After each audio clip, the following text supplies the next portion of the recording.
Hey, it's Conrad Thompson, and we are live at 83weeks.com. And thank you for joining us on this lovely Friday morning, February 21st. And we're going to be breaking down the good, the bad, and the ugly of professional wrestling. Our topic today is a bit of a masterclass on selling wrestling television. But before we get into our topic, we want to thank everybody for joining us live this morning on YouTube. If you haven't already, hit that subscribe button and turn on the notifications bell. You don't want to miss us the next time we're live. And it feels like right here during WrestleMania season, there's more reason than ever to go live. And speaking of live, tonight, The Rock will be live on SmackDown on USA Network. Eric, I don't know if you saw this, but just last night, he put a post out on social media that said, bold and disruptive, unpredictable and dangerous. The final boss returns live on SmackDown tomorrow at 8 Eastern, 7 Central on the USA Network. Of course, he tagged WWE and TKO. And, of course, Triple H comments that it can all change in an instant. So there's a lot of buzz on the internet right now about what are we going to see tonight, Eric? Is The Rock injecting himself back into the conversation? Might he find a way to wrestle a match at WrestleMania in Las Vegas? Or is he simply there to announce that WrestleMania next year is going to be in New Orleans? Maybe tease a future match. We've seen him do that with John Cena more than a decade ago. What do you expect The Rock to do tonight on SmackDown, Eric? Hard to say, although I think it was a week or two ago, we talked about Rock and what he may or may not be doing at WrestleMania. And I think I said something to the effect of, I expect to see Rock in a major role at WrestleMania. Yeah. I don't know what it is, but I can't see him showing up on Friday night to announce a WrestleMania in New Orleans before the WrestleMania in Vegas. I just can't see it.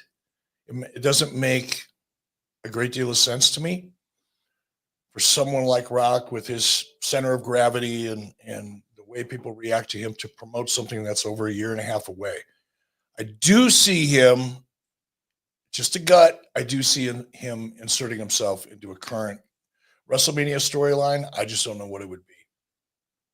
Do you think that means, I think we're both aligned that if this is really going to be the biggest WrestleMania of all time, which it's going to be in Las Vegas, gate-wise, I don't think there'll be a competitor. This will be the far and away biggest ever. Rock's going to find a way to be on that show, but I don't think it'll be in a match, Eric. I think, as you said, it's just going to be part of another story, right? I don't know. I honestly don't have any feel. I think WWE is doing a great job of keeping the audience engaged but off balance so that surprises have a maximum effect. I see something more significant for Rock than perhaps makes sense on paper at this moment. It's the only way I can say it. In terms of how that'll play out or who it'll play out with, have no freaking clue, because I think it's designed to be a surprise and probably will be. Well, I can't wait to see what happens tonight on SmackDown. Everything gets a little more exciting during WrestleMania season. Of course, we're on the home stretch for the Elimination Chamber, and then things will really start to take shape with WrestleMania. So the wrestling world will be watching with bated breath, and you can bet we're going to be talking about it here at 83weeks.com. Again, our topic today is selling wrestling television, but there's so many big stories. I feel like we got to hit one more before we get into it, Eric. The internet is abuzz. It's a Twitter on Twitter, if that's a thing, about the meeting that Shane McMahon had with Tony Khan. And of course, we've seen that now famous photo that I think happened at an executive airport. It was a conference table and Tony Khan looking over his shoulder and Shane sort of looking maybe surprised. Is that a camera? And we all wondered, hey, what could this be? What could this mean? And Jonathan Coachman is now in the podcasting game. The Coach, a friend of mine and yours. And he went on his podcast earlier this week and said about that meeting, Shane McMahon asked for the world. He asked for equity in the company, and he asked to come in and run the entire show. And it's been reported that Tony didn't necessarily take that seriously. Maybe he just thought it was in jest and he never followed up on it. But Coach would say, from his perspective, Tony ghosted Shane McMahon. I wasn't there. You weren't there. We don't know what happened, but man, isn't that interesting? Just learning some details that maybe Shane had even a little bit of interest in being involved in the wrestling business. What do you make of that, Eric? It's hard for me to imagine. I know Shane. I've hung out with Shane on a little bit, occasionally, gone out and had drinks, and we've had a lot of conversations that had nothing to do with wrestling. So I feel like I know him a little bit. It's hard for me to imagine that Shane would be interested in getting involved in any wrestling company, particularly at this point, AEW. Now, maybe because AEW is struggling in some respects, Shane, either individually or as part of perhaps a group, look at where AEW is at, see some of the same things you and I see, which is certainly potential, and feels that he has something to contribute that could turn the ship around or improve the odds or the trajectory of growth. If he really believes that and thinks that he can have that impact, it's not unusual to want equity in the company, to be rewarded for your ability to turn a company around. It's no different than kind of taking over or becoming part of a manufacturing company that makes nuts and bolts. Well, if you've been making nuts and bolts and nobody's really buying your nuts and bolts for whatever reason, and someone comes in that's been in the nuts and bolts business for 20 years or more and has operated at a very, very high level, perhaps that person feels like, look, if I could come in, get a piece of the company, I could take my experience and my reputation and my relationships in the industry and help turn this company around. And I want to be rewarded for that in the form of equity. That's kind of common, and it makes complete sense in one respect. But at this point in time, here's the part that I don't get. The man does not need the money. Right. Both he and his wife individually and combined are incredibly wealthy. So he's not financially motivated. What would that motivation be? That's the part I don't know. Why would you want to get into the trenches at this point, muddy trenches, and try to rehab a company that arguably could use some rehab? Why would Shane McMahon want to do that at this point in his life, given his circumstances? That's the part I don't understand. We know that there's a rumor floating around about Vince. We know that Vince and Shane showed up together at Super Bowl. So maybe there's something there. But man, I think we're trying awful hard to connect a bunch of dots that don't really exist. It is going to be interesting to see what happens. I, for one, would love to see Shane do something, anything in wrestling. And I don't know. I think it's interesting. Would too, Conrad, here's why I would. I like Shane personally. I think he is a good person. I think he's talented. I think he's lived in his father's shadow for a long time. I think he grew up probably hoping that he would be more involved in WWE than clearly he is. I think he wants his father's approval. I mean, that became clear really in the documentary. That's a very important thing for Shane. And maybe that's his driver. Maybe that's what's driving Shane to have interest in professional wrestling again, whether it's AEW or anybody else, because I think he wants, for the first time in his life, to prove to himself, possibly, not to try to be a psychiatrist or psychologist, but possibly he wants to prove something to his dad. Or maybe he's just bored. I know a lot of people that have a lot of money and they're just freaking bored because they got nothing going on that gets the adrenaline pumping. Maybe that's it. He is a bit of an adrenaline junkie. So that's an argument that I should probably think more about, because he likes to fight. He likes adrenaline. He likes pressure. He likes to prove himself. And maybe this is his way of attempting to do that in the wrestling business. I don't know, man. Maybe it does have something to do with dad, but maybe it has more to do with his sister and brother-in-law. I mean, we just saw Shane with his dad at the Super Bowl, but wouldn't that be interesting if Vince found himself on the outside of WWE, where Shane had been for a few years, if Shane was on the AEW side of things and his sister and brother-in-law were running the other show, man, that's interesting. I don't know another way to say that. I could get excited about not what we're seeing on air, but just the real life story right there. Yeah, the internet would be just, I mean, you know, the internet wrestling media would be on fire for a long period of time because there's just a lot of speculation. And yeah, like we're doing right now, we're speculating. Neither one of us knows shit, right? We're just what ifing this whole scenario. But, you know, clearly if Shane were to join any wrestling company, particularly AEW, given the history and relationship and some of the things that have been said and done back and forth, for Shane to jump on board now, the Dave Meltzers of the world would have a field day. And frankly, so would we. So, oh, God. Go Shane. Tony, call Shane. Send him a text, Conrad. Send Tony a text. Would you just please call Shane to keep this shit alive for no other reason than it's good for us? I'm not wearing any sleeves, Eric, but I may have something up them. Stay tuned for that. Our topic today is selling wrestling television. But before we get into that, today's episode is brought to you by Lear Capital. Eric, it's time to tell everyone about our new sponsor, Lear Capital. Conrad, inflation, man, it is a fact. We all know it. The cost of living is going through the roof. Food, electricity, insurance, medicine, gas, everything is expensive. I mean, does anyone really think prices are ever going to go backwards, really? Well, I can answer that. No chance. And that's where Lear Capital comes in. Lear Capital specializes in helping people like me and you protect and grow our wealth with gold. Eric, did you know Donald Trump's last presidency, gold rose 65% to a record high? If it happens again, do you know that would put gold at $4,200 an ounce? Conrad, when economic and political conditions are volatile like they are right now, precious metals can be the difference between losing your hard-earned money and protecting it.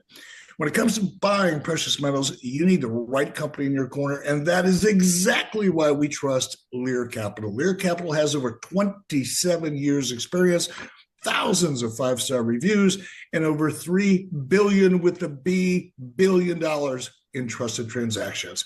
And Lear Capital is the only company with a 24-hour, absolutely risk-free purchase. If you change your mind for any reason within 24 hours after you purchase, you get a full refund. Now's the time to take action and get educated on alternative investments like gold and silver. Call Lear Capital today at 855-271-1871 or go to trylear.com/83weeks and get your free gold and silver wealth protection kit. That's 855-271-1871 or go to trylear.com/83weeks. There's no obligation, just free information on protecting your hard-earned dollars with gold and silver. You have the choice to take possession of your metals, store it, or you can roll over an existing IRA or 401k into a gold IRA and get some tax advantages. And as a special offer, if you open a qualified account, Lear Capital will give you up to $15,000 in bonus coins. No obligation. Call Lear Capital right now at 855-271-1871 or go to trylear.com/83weeks. That's 855-271-1871 or go to trylear.com/83weeks. Eric, we just passed an interesting anniversary. January 25th was the 30-year anniversary since Clash of the Champions 30 aired live on TBS from Caesars Palace in Las Vegas. And we've covered that show in the archives over at 83weeks.com. But that's not what we're here to talk about today. But that card did have a unique distinction. It's the first time that WCW ran a show specifically with the idea that it was in the host city of the annual NAPTE convention, which is the National Association of Television Program Executives. So we figured out this would be a great opportunity to tackle this topic and talk about how central it was for the wrestling business and how really wrestling on television became a constant part of your life. And really what we're talking about there is selling wrestling programming to television stations here in the United States and of course in Canada and well abroad as well. But first things first, what are the biggest challenges to selling pro wrestling programming, whether it's at a national level or a syndicated level? Are there particular challenges for wrestling, Eric, that don't apply to other types of shows? Sure. Stigma, because the stigma, especially now, if things have changed, right? The television industry, the executives within it look at wrestling much different now than they did back in whatever it was, 1993 or whatever. Look at it much different. Even over the last 3 or 4 years, the television executives within the industry some of whom I still have pretty close contact with, they now look at wrestling much more favorably as a genre than they did in the past. Part of that, overcoming that stigma that wrestling has always had, is also an ad sales issue. So the stigma situation affects perception from executives, meaning very few executives back in the early 90s wanted to really champion a strategy that would include professional wrestling in a programming lineup, because professional wrestling, again, stigma, was viewed amongst television executives as, one step up from porn. I mean, they had a very low opinion of it. They had a very low opinion of the audience for professional wrestling. That was the stigma that existed throughout the early 90s and really up until just a few years ago.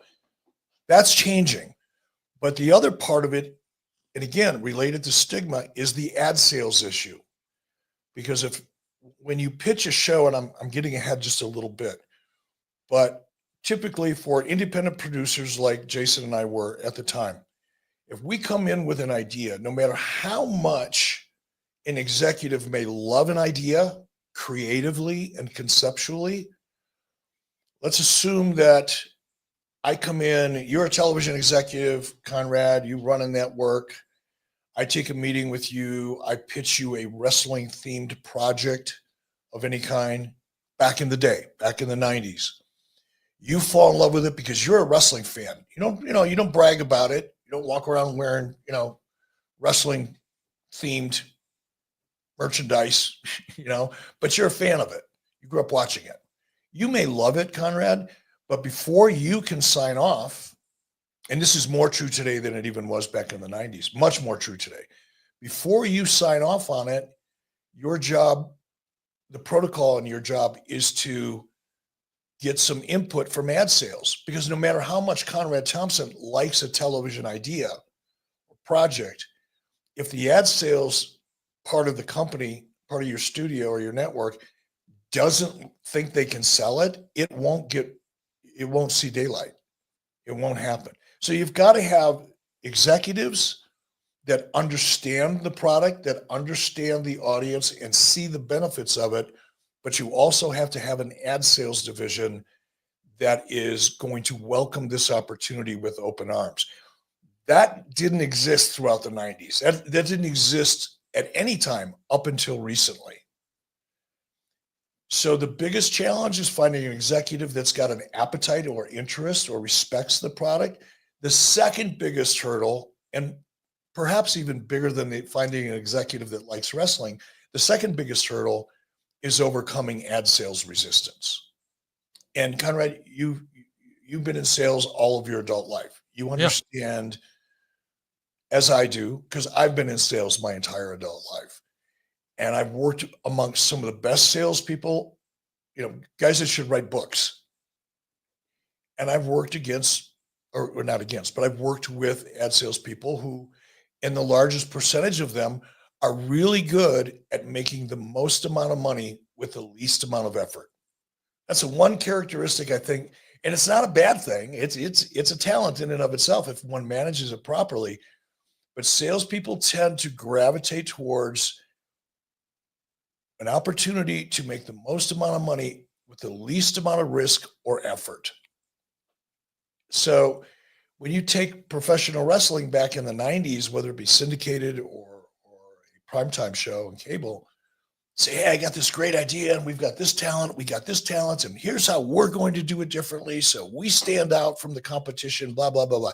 You can pitch your ass off, do all that shit. But if you can't get an ad sales executive to go, you know what, I think we can sell this, you're dead in the water. And that's what the effort in Vegas was, based around NAPTY, is to try to demonstrate, not with a video, not with a sales presentation in a really pretty deck, but with an invitation to come and see for yourself how your audience reacts to this product. Because a lot of executives and decision makers had never watched wrestling or ever attended an event. They just had an opinion about it and it wasn't good. But when those executives would sit at ringside, or even back in the cheap seats, and they see the energy and they see the connection between the audience and the talent in the ring, it often changed their opinion. People who were either ambivalent about wrestling, didn't care one way or the other, weren't particularly interested. Those were the easy ones, because they come in with kind of an open mind. They were like neutral on the subject.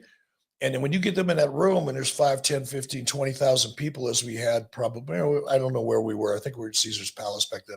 We probably had 10, 12,000 people there, between 8 and 10,000 people there. That's a lot of energy. And when executives see that, it opens up their eyes and they look at the product much differently.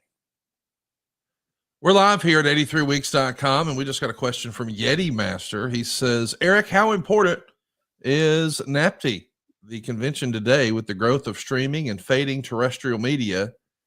Do you think that convention is as important today, or is it just different now, Eric, if you had to guess? That's absolutely not as important now. And let's back up just a little bit, because we talk about syndication, cable network, and we assume everybody that's listening understands it.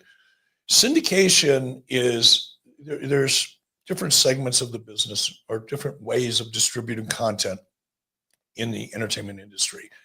At one point, again, back in the 90s, the 80s and the 90s especially, syndication, which is essentially creating a 1-hour show, because the formats for syndication are 1-hour shows, typically, almost exclusively back then.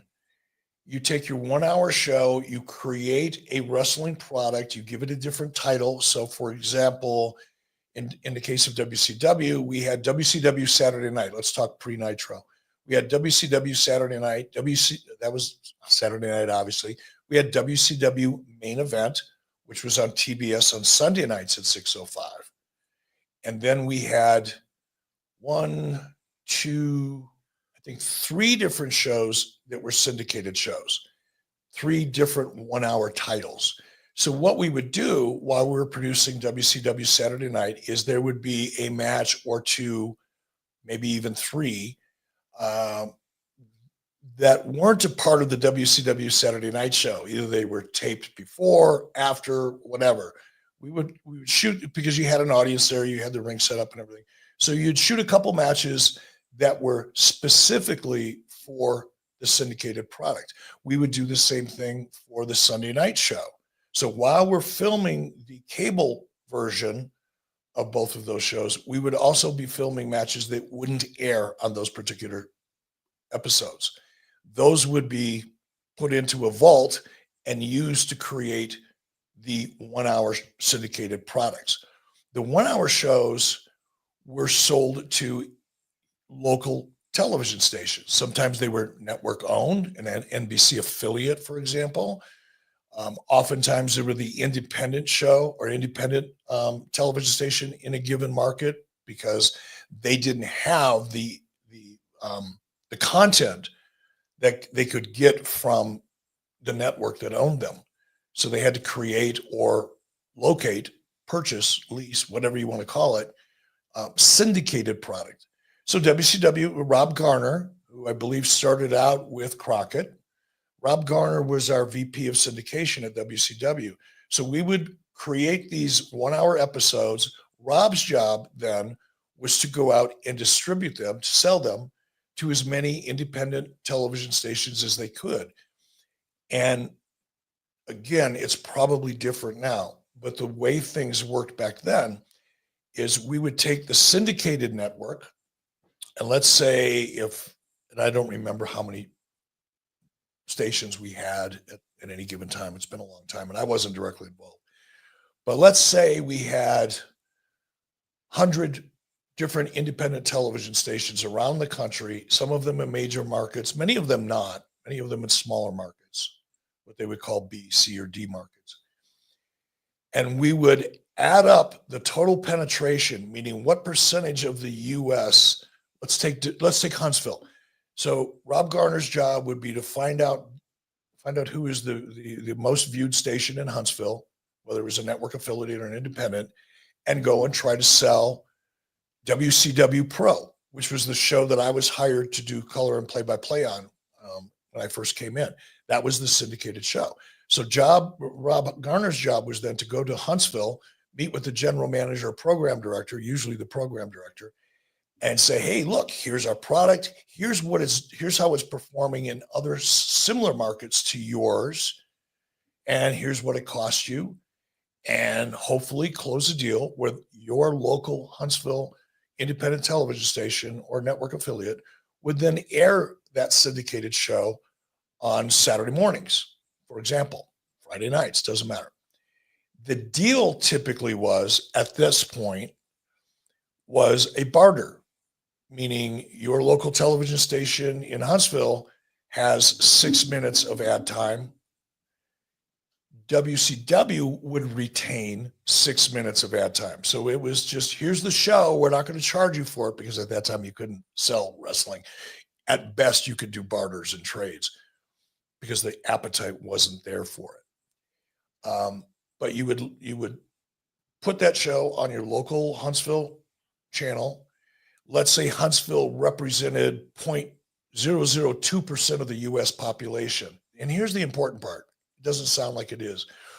But one of the strategies for having syndication was that you want to have as close to 90 or 95% penetration as possible into the broad television marketplace. So of the 100% of people that have televisions in their home, your goal as a producer, as a producer, is to have as large a portion of that 100% of available television households as you could possibly get.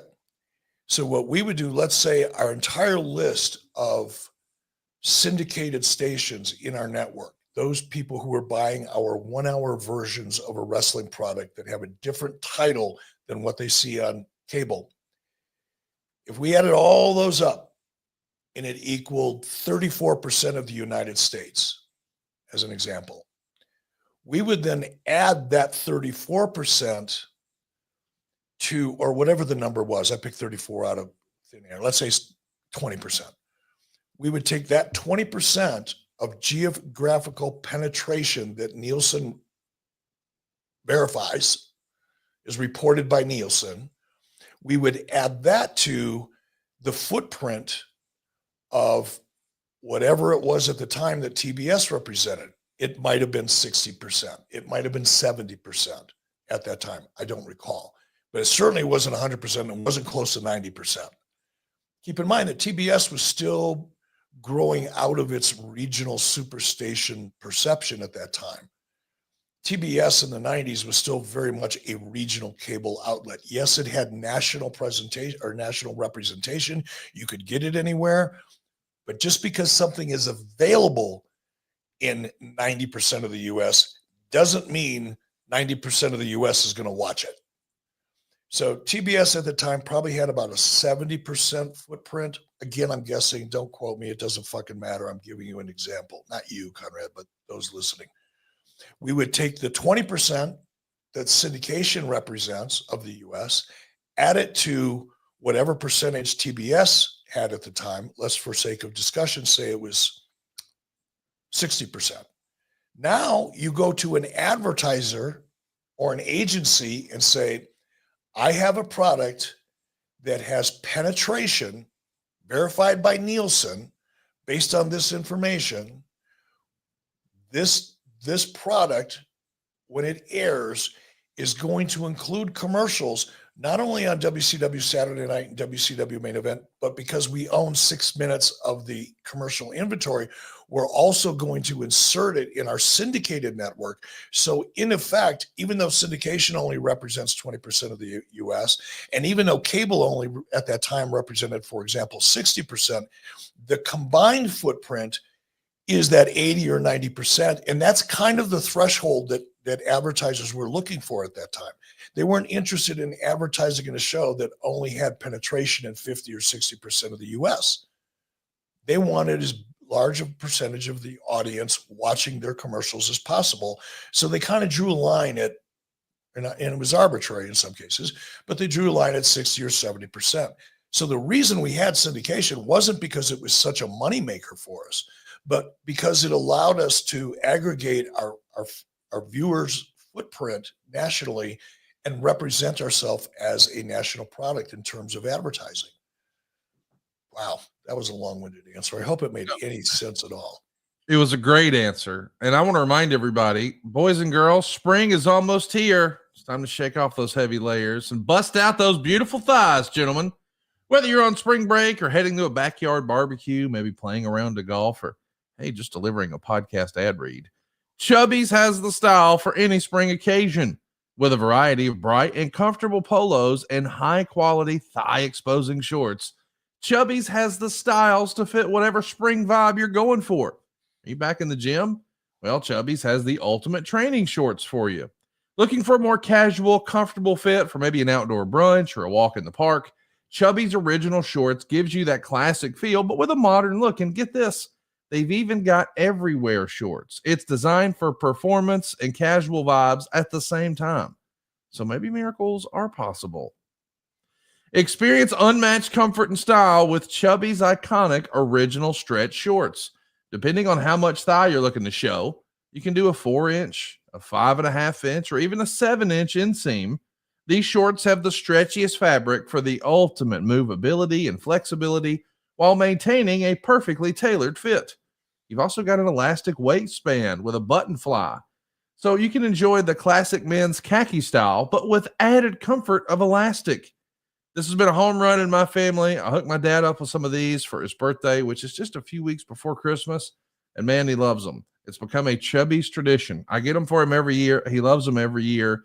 And if you haven't already checked out the eyewear performance short, you need it just in time for spring. Chubbies Everywhere shorts feature quick drying 4-way stretch fabric, the elastic waistband, and that secret hidden pocket. Go look for it right now. It's everywhere. The performance shorts. And if you thought the deal couldn't get any sweeter, prepare to be proven wrong in the best way possible.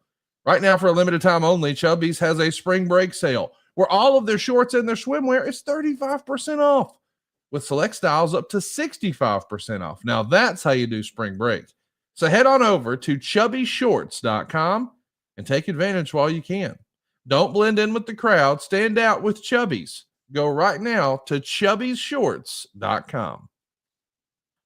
So Eric, we were talking a little bit about the different executives that, hey, if you could find an executive who grew up a wrestling fan, they may get it.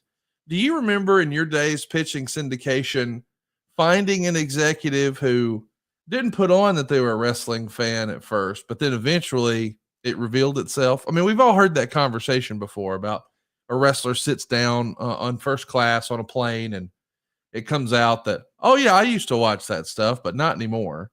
So anyway, last week on Monday Night Raw, I mean, that's a common thing that exists in the world. Did you run into that on the executive side when you were selling television? No. And keep in mind, I wasn't on the sales side of WCW at all. But you were in the AWA, right? Initially talent. And then as an executive, I oversaw, for example, Rob Garner, certainly understood syndication, because when I broke into the business, syndication was my only job. Vern Gagne hired me because, and at the time, I do remember this, he had about 18 or 20 independent television stations around the upper Midwest because that was his territory.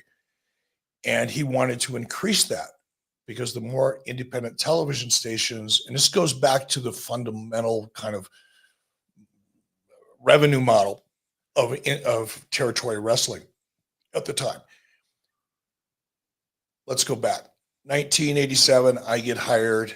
I didn't even know what syndication was as it related to television. I had no idea what it meant. I get a call after an initial meeting with Vern and Mike Shields and a couple other people. And I get a call to come in because they wanted to talk to me about bringing me in and hiring me. I had no intention of ever I never even dreamed it was possible for me to get involved in the television or wrestling business at that time. So I sit down in my chair and Mike Shields, it was initially the person that I talked to about this, said, really impressed with what you've done so far. And we think that you would be great to take over syndication for AWA.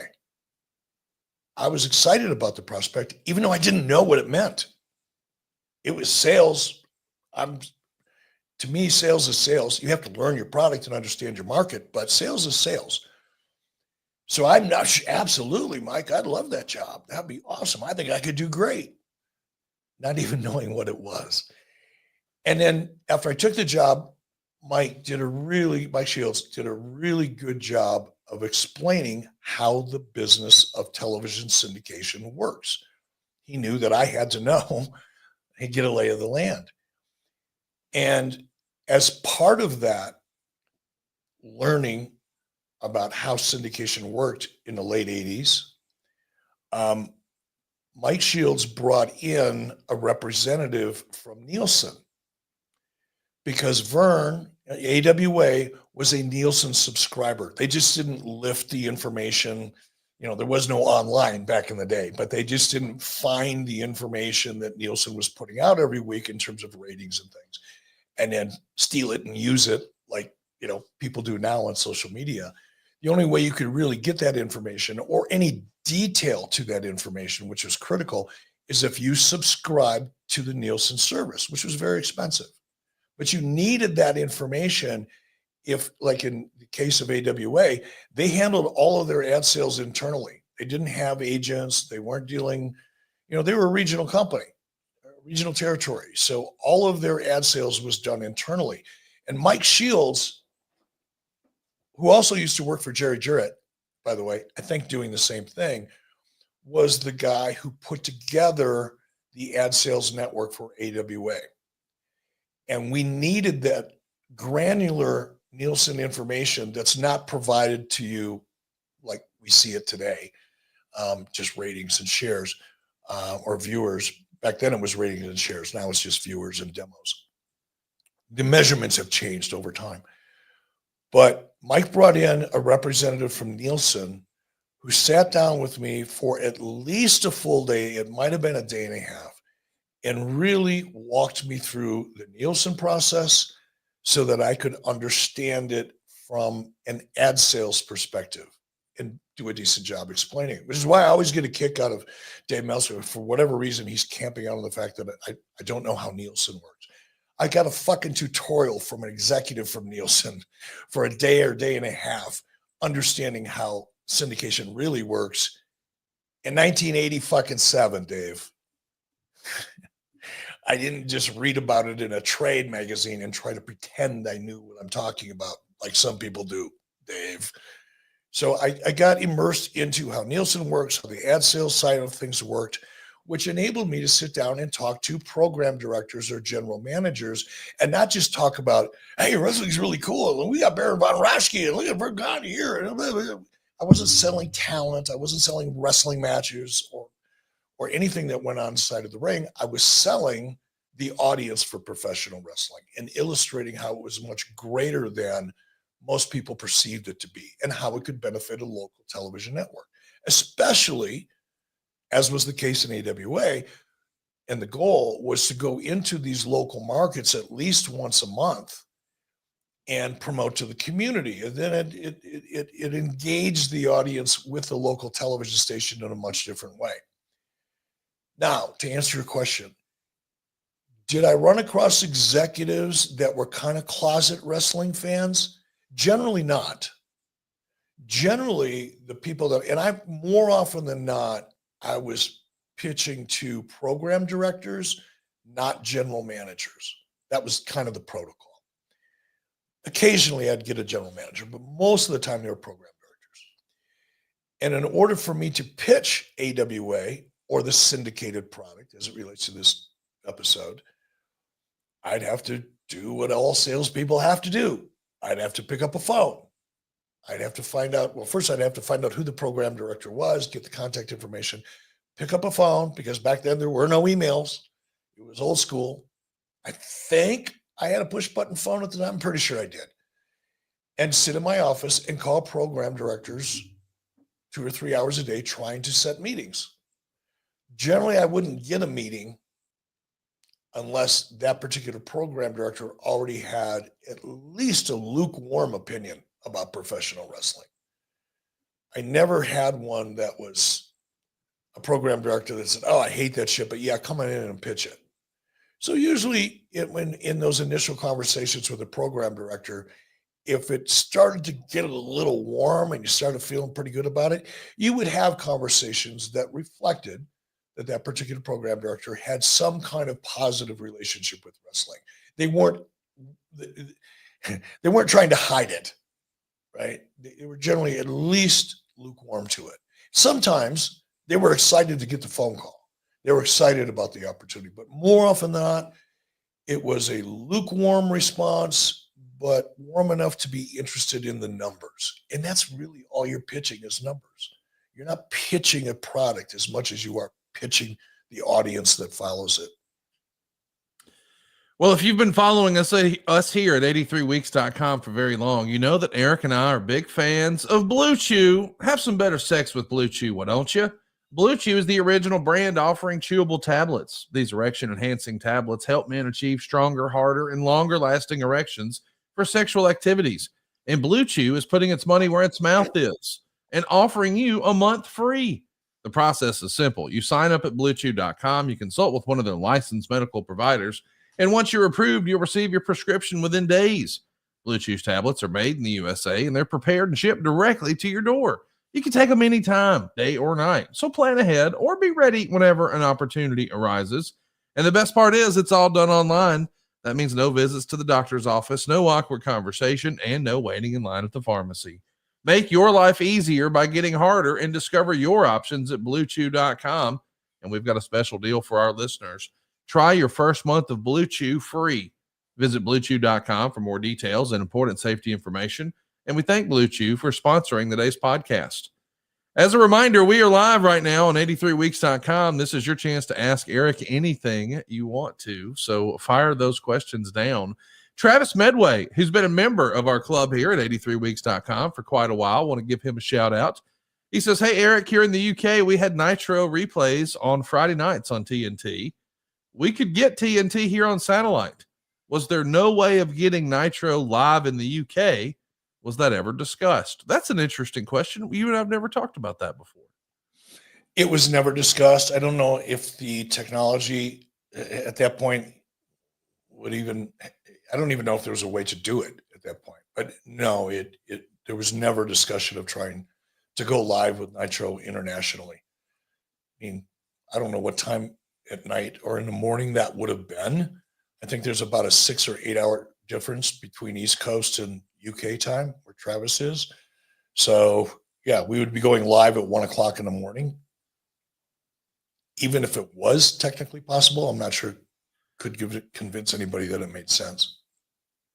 Shout out to Real Steve-O Wrestler, who's joining us here live at 83weeks.com. It's nearly 4 o'clock in the afternoon there in Lisbon, Portugal. So shout out to Portugal joining us live here today, Eric. I love that. I want to go to Portugal someday. It's a beautiful place. We're going to talk a lot about selling wrestling on television, but we are going to answer those questions as they come in. So silly as this is, Ryan A wants to know, Eric, why didn't you push Booty Man Ed Leslie to the moon? Why did I or why didn't I? Why did you not? I mean, he main evented Starrcade. He kind of did. I was forced into it. It wasn't by choice. Hey, we've got a fun question here that I want to ask you about, because realistically, you sold, and I know that, you know, our topic of the show is about selling wrestling on television, but you sold a lot of other TV shows, non-wrestling television. And there were some wrestling adjacent things like Hulk Hogan's Celebrity Championship Wrestling, or Hulk Hogan's Micro Championship Wrestling, or even Wrestling with Death, which is maybe its own show we need to talk about one day. But you also sold other reality shows, things like Scott Baio shows, or Hardcore Pawn Chicago, or Confessions of a Teen Idol. Was there a different approach to selling those to the television networks and the television executives? Or is it simply just figuring out what they're in the mood to buy? Or how is it different selling something that's not wrestling versus it is wrestling? Are you really focusing on the wrestling fan base? Are you focusing on the genre, the affordability? Like, what is the differentiator, if that makes sense, about wrestling versus the other shows that you sold?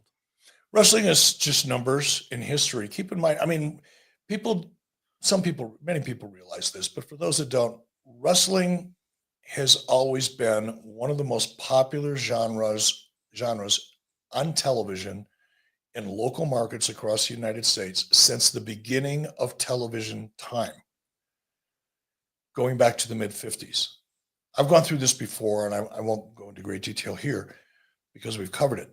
But if you look at television before cable, before the 70s, whenever cable became a thing, it was all syndication. It was all local wrestling on television, all driven by the territories.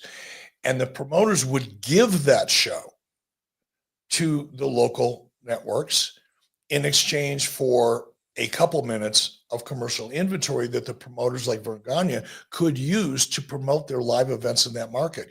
So the wrestling shows that they produced and paid money to produce were nothing more than lost leaders to drive the revenue that the promoters would receive from ticket sales. That's it. That was the only revenue. This is before pay-per-view. This is before big shows. This is just local old school territory wrestling. The only revenue was from ticket sales. And wrestling back in the 50s and the 60s and pre-cable, if you go into Los Angeles, one of the most watched programs in Los Angeles was that show that the local channel or possibly network affiliate got for free. They didn't even pay for it. They gave up a couple minutes of commercial ad time locally, which was worth nickels and dimes at the time. And they had a show that they got for free and generally, not across the board, but generally outperformed anything else in that market. It didn't get the recognition for it, but it did. And then you look at cable.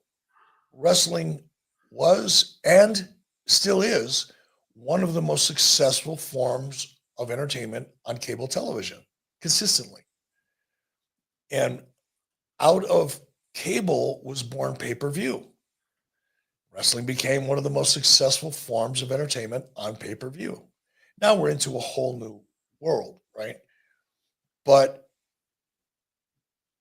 back in the day, and again, we're talking about two different types of content. Wrestling content, you're selling numbers. You're just selling audience. Knowing that a lot of the people that you were pitching to kind of didn't have a great taste in their mouth about professional wrestling. It was lowbrow. But if the numbers are right, that's what you focused on. Now, fast forward, now you're talking about selling shows that are non-wrestling shows, so to speak, even though there may be derivatives of wrestling. For example, Hulk Hogan's Celebrity Championship Wrestling wasn't a wrestling show. It was a competition elimination format that was about wrestling. Wrestling was the backdrop. It was a competition elimination format. And when reality, non-scripted programming / reality television became as popular as it did beginning in 2000s, your network executives and mostly network executives by that time, because we were pitching to True TV, we were pitching to TNT, we were pitching whatever, A&E. We did a lot of business with the A&E networks, Discovery networks. You're pitching formats, you're pitching concepts. So when, for example, we pitched Hulk Hogan's Celebrity Championship Wrestling to Viacom, CMT specifically, the network executives were excited about having Hulk Hogan because they knew that's something that you could promote. That was a brand that people were aware of. But what they were most excited about was the celebrity competition format, competition elimination format, because competition elimination formats were the hot item. That's what every cable outlet wanted. They wanted their version of Dancing with the Stars, which is exactly how this show came about. Jason and I had a good friend. We still do. She's a wonderful lady. She's been out to the house here with her kids visiting not all that long ago. Her name is Melanie Moreau. She was the network executive at CMT. And we just had a great relationship with her. She was really cool person, down to earth, not your typical LA network executive. And she loved wrestling, but the network was not interested in wrestling. They were, however, interested in a celebrity-driven competition elimination format. And that's what we sold them. We couldn't sell them numbers. We used numbers for professional wrestling as an example of how big the audience and the appetite for wrestling was to support this competition elimination celebrity-driven format. Again, long-winded way of saying, by the time the 2000s rolled around and Jason and I started our own independent production company, we're pitching formats. We're not pitching matches for sure. We're pitching formats. What's the format du jour? You mentioned Hardcore Chicago Pawn. The only reason that show was ever developed is because the market was demanding anything that was pawn related, because there was a successful Pawn Stars was a freaking hit. Still is, I think. I don't know how many episodes of Pawn Stars there are, but that format was doing really well, like beyond well, record-breaking kind of revenue and numbers. So every other network, cable outlet, every other cable outlet that was in the business of buying and distributing shows wanted their version of Pawn Stars.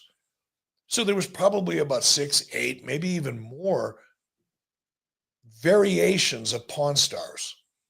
And that's what we were pitching. We're pitching a format. As time went on for Jason and I, we started together in about 2003, I think. 2002, 2003, whatever it was. And we did pretty well right out of the chute. At one point, we were probably regarded, not officially, but within the community, as one of the leading, not the largest, but one of the leading independent producers of non-scripted programming. Because we were smart. We were pitching formats. We were not pitching shows. And over a period of time, the appetite for competition elimination, although it still exists to this day, it still does well. You don't see nearly as many of them as you did back in, say, 2006 or 8, because there was just a plethora of competition elimination formats, to the point where the audience got tired of them. And then the formats evolve. And they turned into what's called in the industry doc follows, meaning documentary style following your central characters, whatever that may be. But shot in more of a documentary style with the drama and the story and the arcs and the resolution and the conflicts and all of the elements that make a good documentary. But you're literally following somebody throughout the course of a day to capture those elements. That's a doc follow versus a straight documentary. Once the doc follows came about, and oh, by the way, there's another category I skipped over it. The Pawn Star shows and all the different variations of them were considered a process format, so that you're following people who are involved in a process that is inherently interesting to the audience and relatable. That's what Pawn Stars is, and that's what it still is today. That's what it was, and that's what it still is today. It is a process, kind of a non-scripted process format, versus a doc follow format, which is more about the drama of following somebody in unusual situations and capturing their emotions during that process. So what Jason and I did effectively was shift our approach to the industry based on the appetite of the network. You got to pitch them what they want to buy.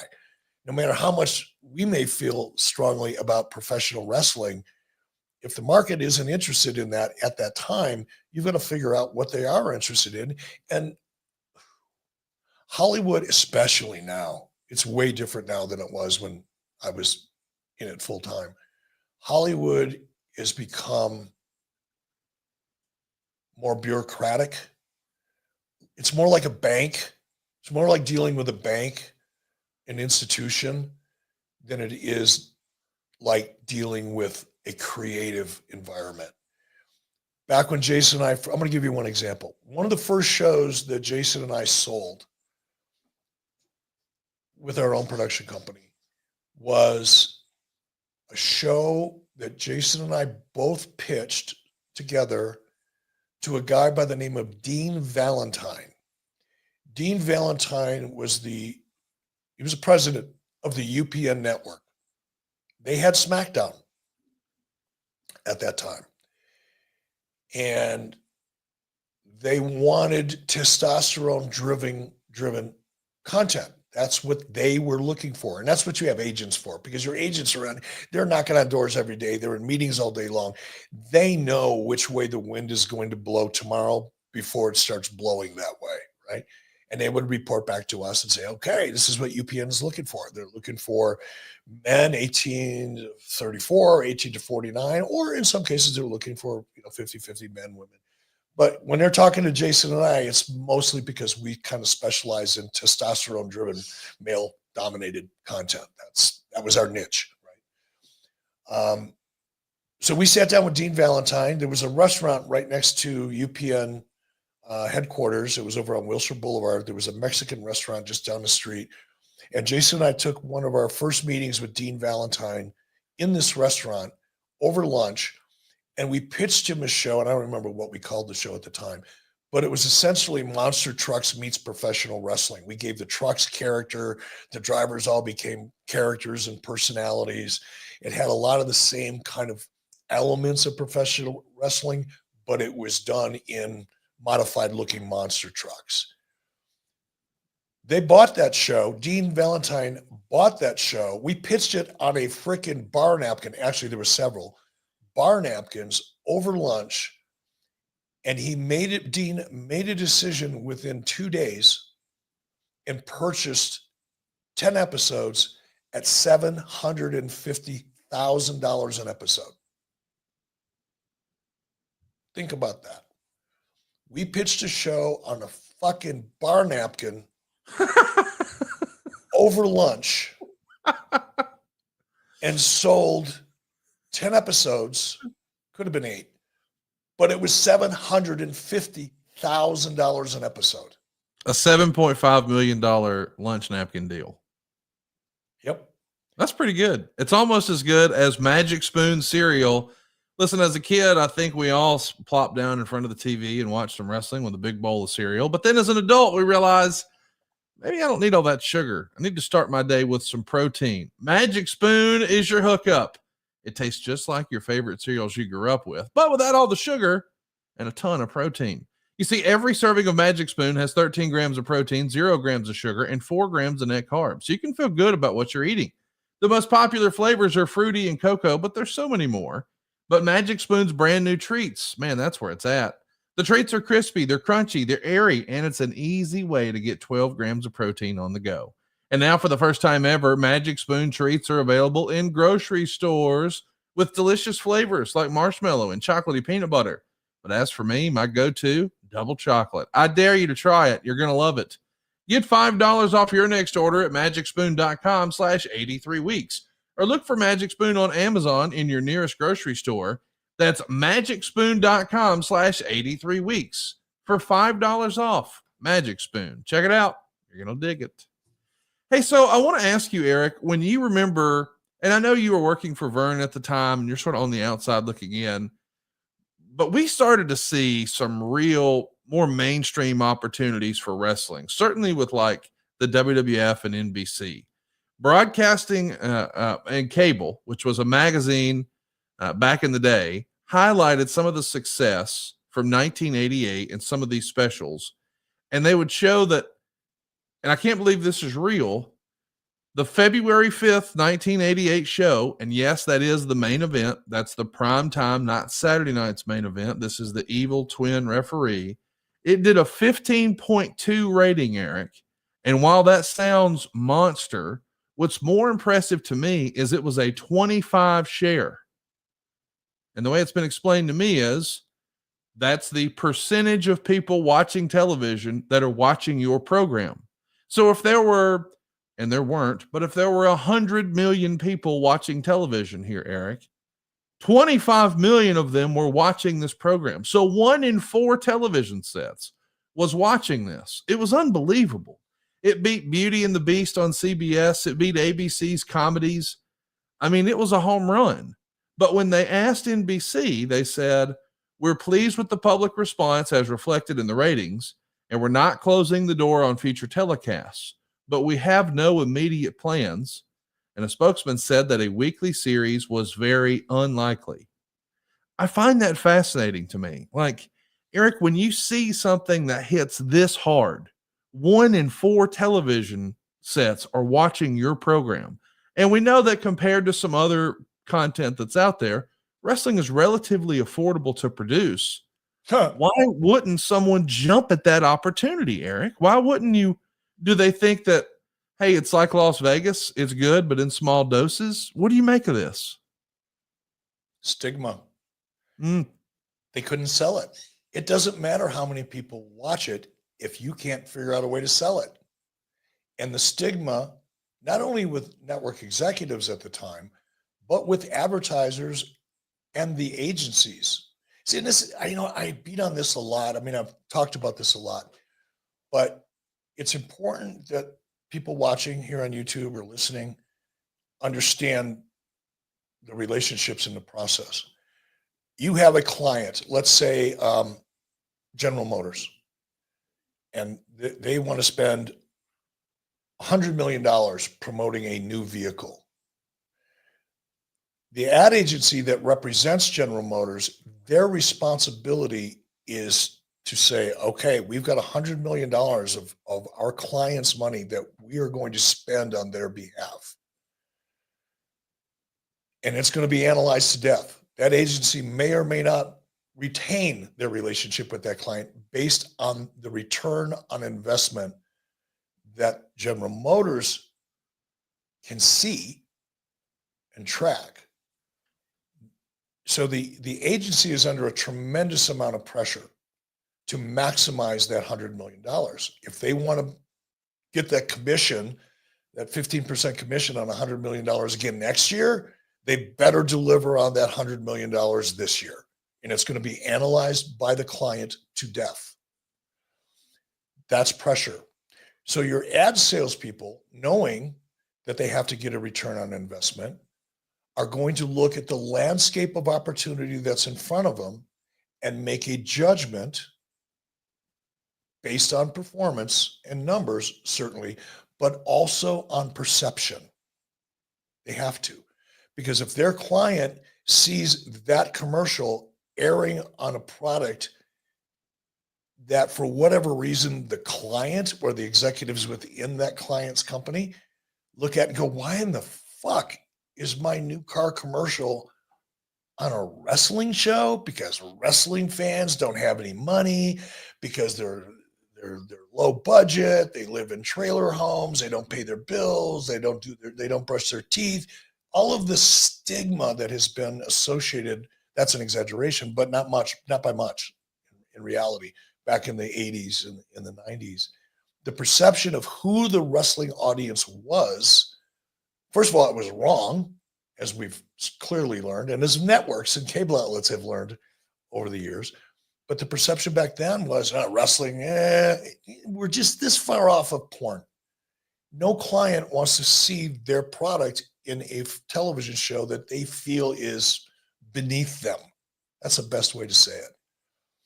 And most everybody collectively felt like wrestling was such a low rent product that there was a stigma attached that prevented clients and agencies from actually taking advantage of the audience. So it would just get rejected. And I'm guessing, it's not even a guess, I would bet a lot of money that the reason, despite the 25 share and the incredible ratings that those shows got, their salespeople were scared to death of it because they didn't think they could sell it. And even if they did, it wasn't the audience the client was looking for. It's very subjective. It's not just numbers. There's some subjectivity to it as well. And the ad agencies that are responsible for buying, sponsoring television shows have to be sensitive to that subjectivity and the impression or perception that their client has of a product. Let's talk a little bit about perception, because I do realize that what we're talking about is advertising, and really that's the name of the game for television. And I know that some of our listeners, that hasn't always clicked, but there is a negative perception around a lot of other things besides just wrestling. For instance, our buddy Cassio Kidd is the morning show host on a rock station in Huntsville, Eric. It's called Rocket 95.1. The call letters are WRTT if you're a radio junkie. But there was a perception in the local community that, the people who listen to the Rocket are just tattoos and wallet chains. It's not our demo. That was the sort of conversation I heard. And even when I was buying other stations in the market, that's what they would tell me. Nobody listening to the Rocket owns a home. And I'm like, what? What? I mean, the reality is, this is maybe even 10, 15 years ago when I guess it was probably 15 years ago. Yeah, it was 2009 when I started buying radio. But at that time, technically things like Nirvana and Metallica, those were considered like classic rock at that point. If you just looked at how much time had passed, and now they might even be considered an oldie. But I was doing loans for people who listened to the Rocket, who drove a Porsche 911 and they were a doctor at Huntsville Hospital, but they listened to the Rocket and the Rocket only because that's what they were listening to when they were in college. And they grew up on that, and they had the posters and they went to the concerts. And everybody, in my opinion, has like that 10 years where they're at their most formative. I'm going to listen and enjoy this music for the rest of my life. I'm always going to have a fondness for these TV shows, these movies, and professional wrestling. I mean, I'm saying whatever we grew up on in those 10 years, I think that pulls an emotional lever in all of us. But I'm saying all that to say there was a perception that the audience wasn't there. So it is difficult to sell. And I've seen that in wrestling. I've bought wrestling ads, or ads inside of wrestling rather, to promote my mortgage company.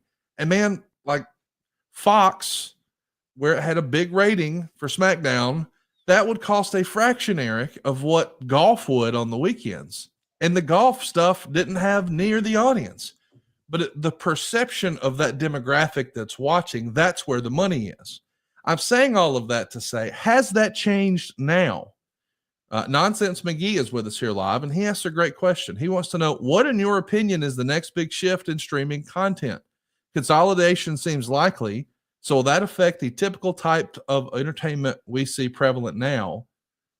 But even said a little differently, Eric, from an advertising perspective, if you're on an app, you're no longer necessarily prioritizing selling 3 commercials in a stop set or what have you.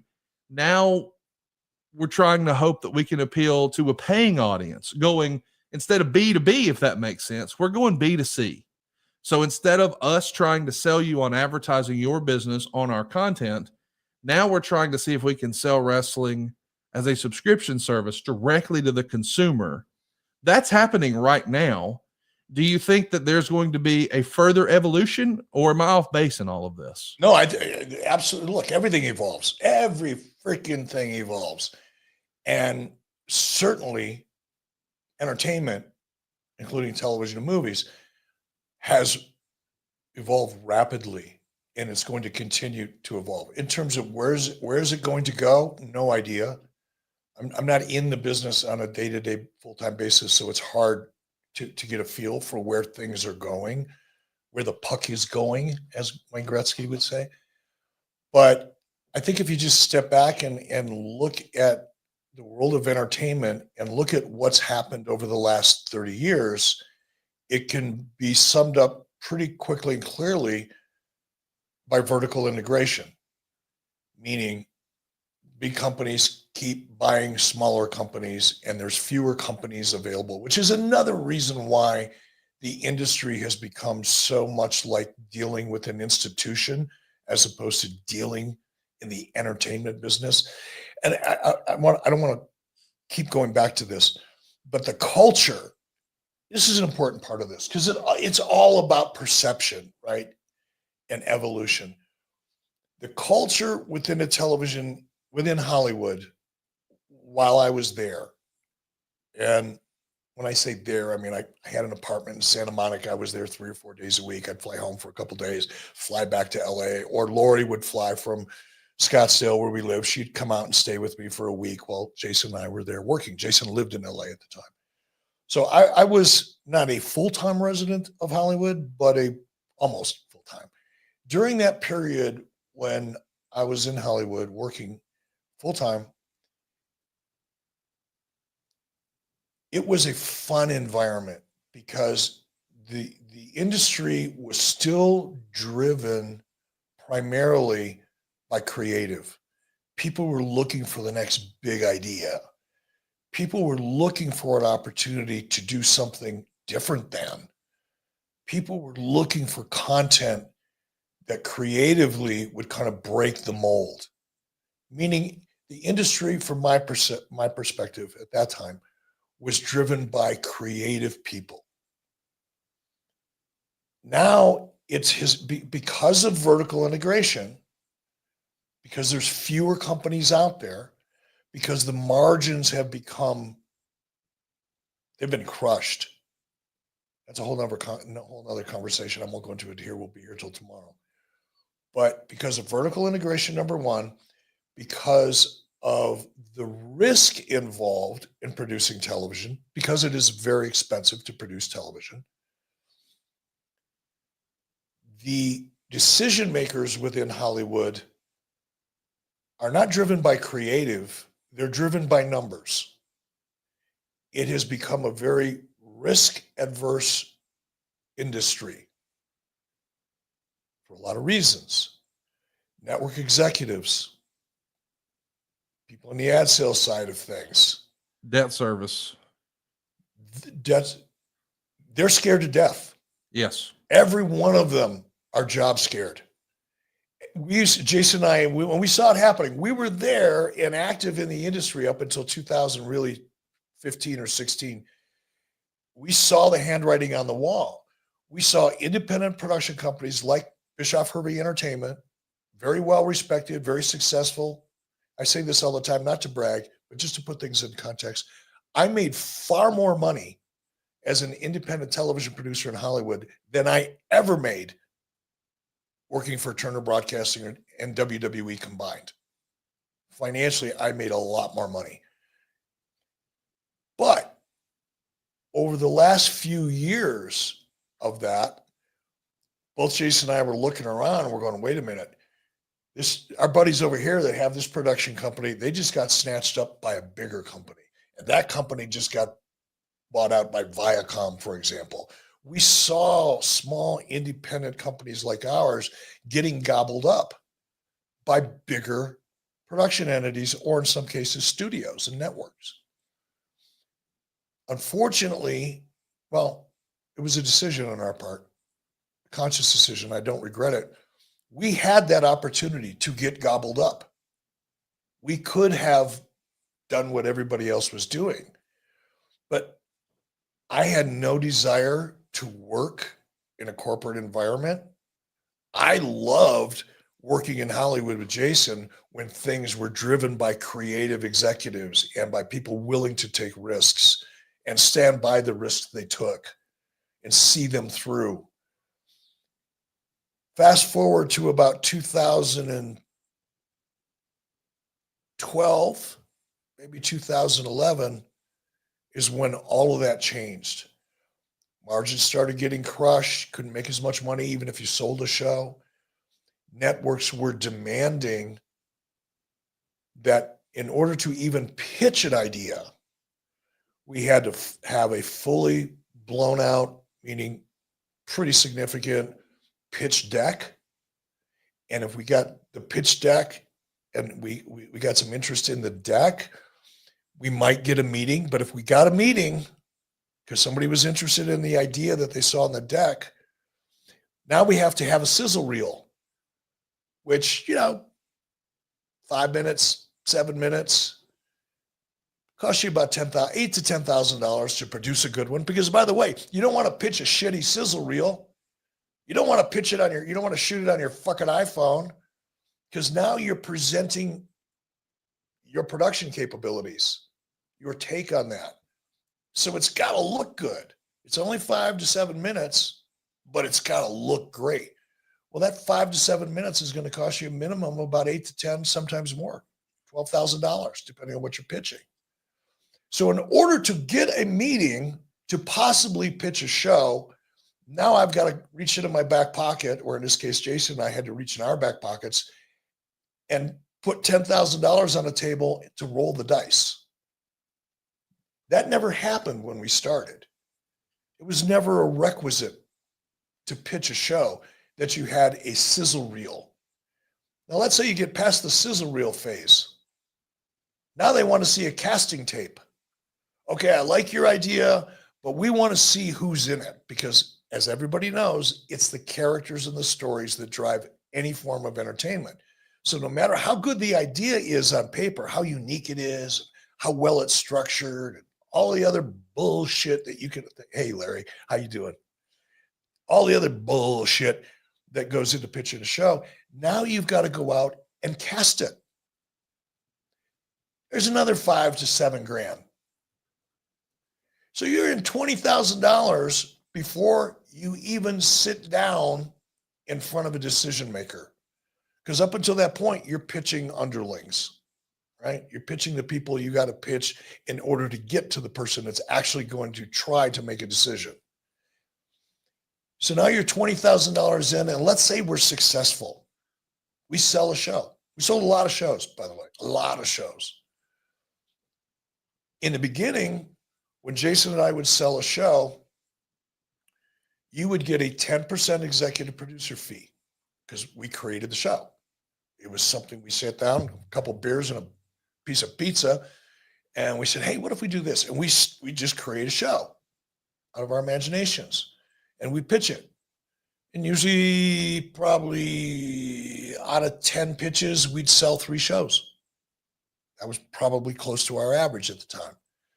But the good news is, if we sold a show, let's say, I'm not going to use the UPN show as an example, but let's say Hulk Hogan Celebrity Championship Wrestling, another show, $750,000 an episode was the price tag for that show. So Jason and I would get 10% of the budget as an executive producer fee. So we're splitting $75,000 an episode. Decent money. Never going to get rich doing it unless you have a lot of volume.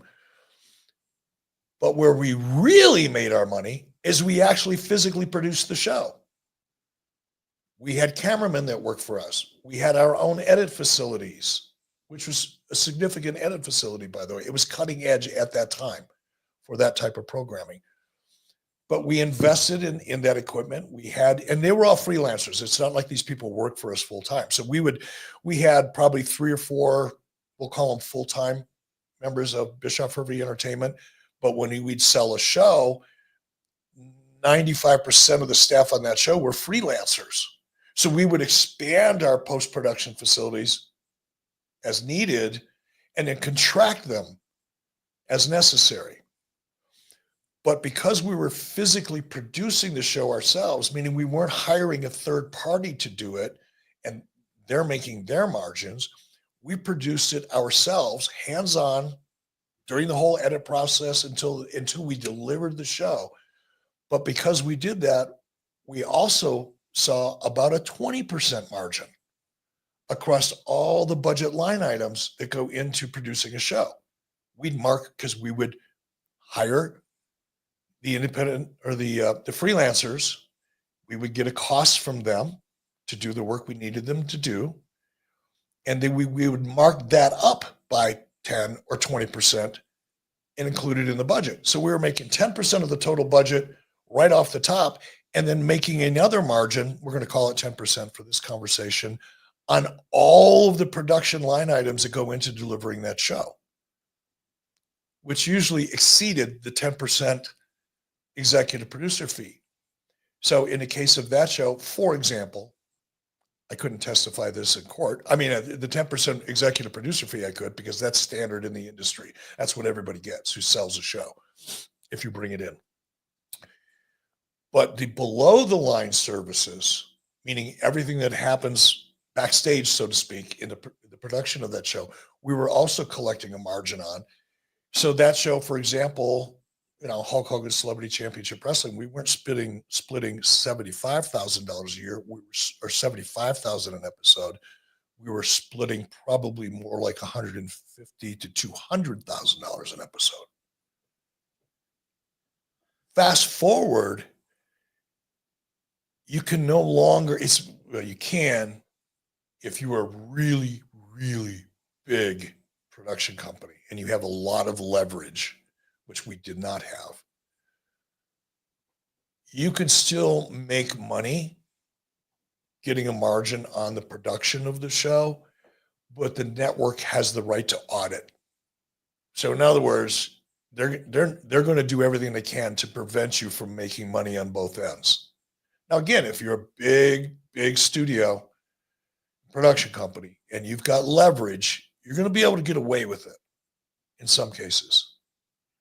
But if you're a small independent producer, they're going through your shit with a microscope and making sure you're not making margins on anything other than your EP fee. Well, the minute that happened, our ability to make money was diminished by probably 60 or 70%.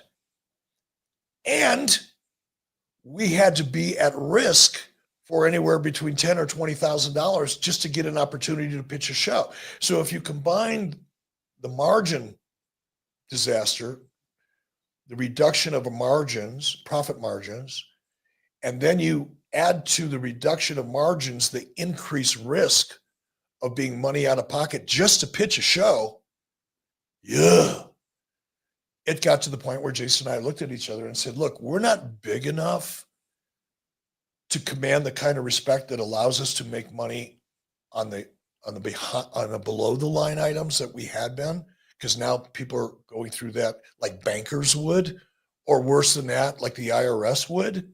Yeah, more like the IRS than a bank.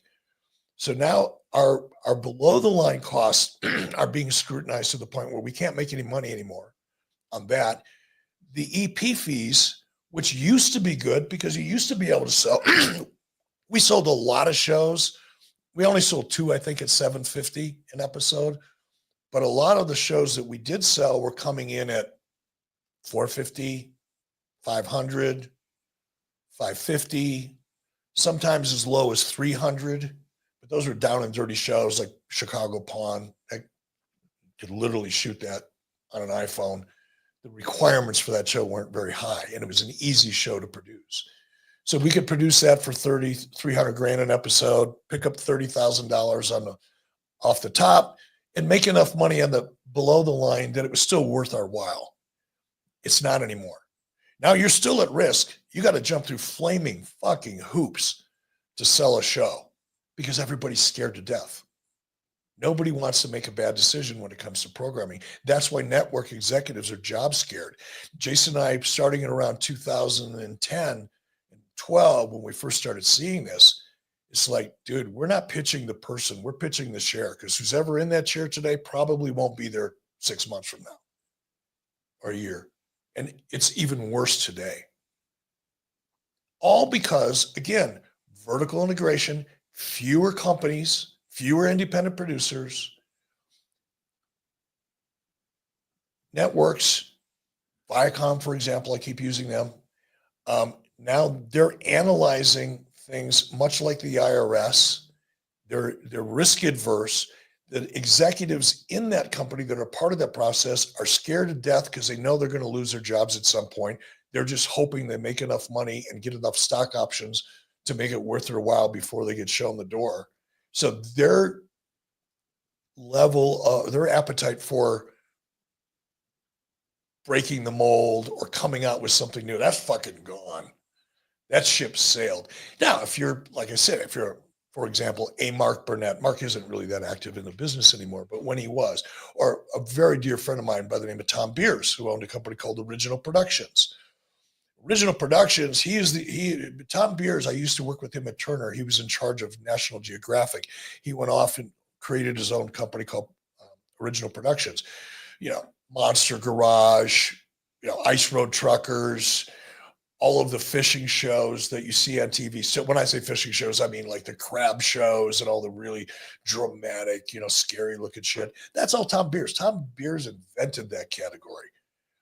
And I talked to Tom a couple of years ago. We were working on a project together. It was only, a year and a half ago, 2 years ago. And Tom said, Eric, Tom, he's been traveling the world for the last 3 years. He's made millions of dollars. But he made a fortune. He killed it. And about a year and a half ago, we were working on a project together. And he said, Eric, to be honest with you, if I had to start today, knowing everything that I've learned, having all of the success that I've had, if I had to start today, I couldn't make it. I couldn't do it. I couldn't replicate the success I had back then in today's world because of everything that I just described to you. Vertical integration, reduction of margins, fear of risk, all of that is added up to really a difficult environment for independent television producers to even try to make a living. I want to mention, I spoke briefly earlier about buying radio and buying television. I started doing that back in 2009. And that's when I knew, people are starting to consume things differently. Certainly I bought radio and I bought TV and I bought billboard, but I knew that, the internet is where people are consuming more content. I mean, satellite radio is a thing and YouTube is on the rise. So when I wanted to start advertising digitally, Eric, I just did what I've always done. I talked to my radio rep, I talked to my TV rep, and they're like, oh, we've got a guy. We do this. We can help you. It didn't work. And then I found my man over at Envision. I can't shout out Eric Nichols enough. He's my guy. So much so that if you're a small business owner and you want to promote your business and you want to grow your business, use my guy. Go to conradsguy.com. because he really showed me exactly how to do this. And I'm talking SEO, pay-per-click, targeted display, streaming video on Hulu, on YouTube, even Amazon ads. If your company is doing any of that, I want you to not pay the stupid tax I had to. Go right now to conradsguy.com and let my man Eric take a look. These guys have decades of experience, but most importantly, I trust that they're staying on top of the technology. They're optimizing my campaigns because technology changes all the time. And I'm talking to you. If you sell B2B or your retail or food and beverage, manufacturing, nonprofits, yes, even mortgages, Eric did it for me and he can do it for you too. Go right now to conradsguy.com. And here's what's great about Eric. If he and his team take a look and they say, we're not sure that we can really help him, we think you're on the right track, they'll tell you that. But trust me, it's worth the time and the peace of mind. If they do half as good for you as they have for me, you'll see why I tell everybody to go to my digital marketing guy. It's conradsguy.com. He's Eric Nichols at Envision, and it really works. Go check it out. conradsguy.com. If you're a small business owner, it's like a life hack. Check it out. conradsguy.com. Eric, let's get in the weeds a little bit. Let's go back. We know that you really started your venture into wrestling, trying to sell syndication, and we know that it evolves. And one of the evolutions that WWE did, once upon a time, they did most of their television in really small buildings like Poughkeepsie. If you've seen that old WWF stuff, you know what I'm talking about. But then they made the switch and they started going on the road. And it certainly felt bigger when they were no longer in the smaller buildings, and now they're in the larger arenas. The lighting is different. It just has a bigger feel. How important do you think this is from a perception standpoint to television executives? Conrad, this is one of the reasons, people I've been criticized a lot because I really wanted TNA Yeah. to take their show on the road. I wanted them to be in bigger buildings for that very reason, perception, not only amongst the advertising world, not only among program directors or network heads or studio heads, but for the audience. Perception is so important. And the reason that I believe so strongly in moving, for example, TNA, and I was allowed, it wasn't my decision. I didn't have any executive decision-making powers. Let me make this clear. Janice Carter ran TNA. The decisions the major decisions regarding TNA were done by Janice Carter. Dixie was in the middle, and this is not to say anything disparaging, really about either one of them. Dixie really wanted to grow TNA. Dixie understood eventually the need to do exactly what WWF did back in the day, is to play larger buildings because it changes the perception not only of the networks you're working with, but of the audiences at home. If the audience at home feels like they're spending an hour or two watching something that is really not that important or significant, they're not as likely to stick with it over any length of time. They'll look for something else that feels bigger and more interesting. And the smaller your audience is, the less significant you feel. So one of the, and one of my ears, I've got Dixie, and she's excited about growing TNA. I mean, it's why she brought in Hulk Hogan. It's why she brought in Ric Flair. It's why she brought in Sting. It's why she brought in Kurt Angle. It's why she brought in Booker T. It's why she brought in Dusty Rhodes. It's why she brought in Kevin Nash. It's why she brought in Scott Hall. Oh, and by the way, and Jeff Hardy. All of that happened before I showed up, excluding Hulk Hogan, obviously. So Dixie was trying to add talent to the roster that would grow the audience, but the audience would not grow regardless of who the talent was, because the show felt small and insignificant because it was shot inside of a soundstage. I more or less invented that shit, soundstage, with the worldwide syndicated show that we did for TBS, for WCW. Now, I'm not saying nobody else had ever done it before, but not the way we did. So I understood the need to take advantage of economies of scale that come along with shooting in a soundstage. In the long run, it's much less expensive, but the perception you create with it is small. The problem with the challenge that Dixie had, because she was dependent upon her mother for funding, because that's where the money came from to fund that company. Janice she wasn't going to invest any money any more than she had already committed to. She wouldn't say, all right, I get it. We're probably going to lose money taking our show on the road for 6 months or for maybe a year, because it takes that long to gain some momentum. You're not going to gain momentum overnight. And this is the frustrating thing. And again, I'm spending a lot of time on TNA because it's just such a good example of the question you asked. Yeah, you can save a lot of money shooting at a soundstage at Universal Studios, but your show will never be anything other than what it is, because there's no momentum. There's no excitement. There's no growth. And I didn't give a fuck then, and give even less of a fuck now what the action is. Because until you can change the perception of the product, the action inside of the ring is not going to do it for you, no matter how good it is, or no matter who's doing it.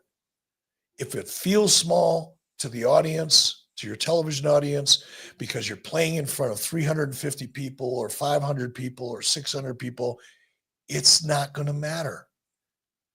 And had TNA made the commitment to stick with the show on the road concept for 6 months or a year, yeah, they would have lost some money, but they also would have built their brand by presenting something that felt more credible, more exciting, more compelling, by virtue of the fact there's just 3, 4, 5, 10, 15,000 people sitting there validating that.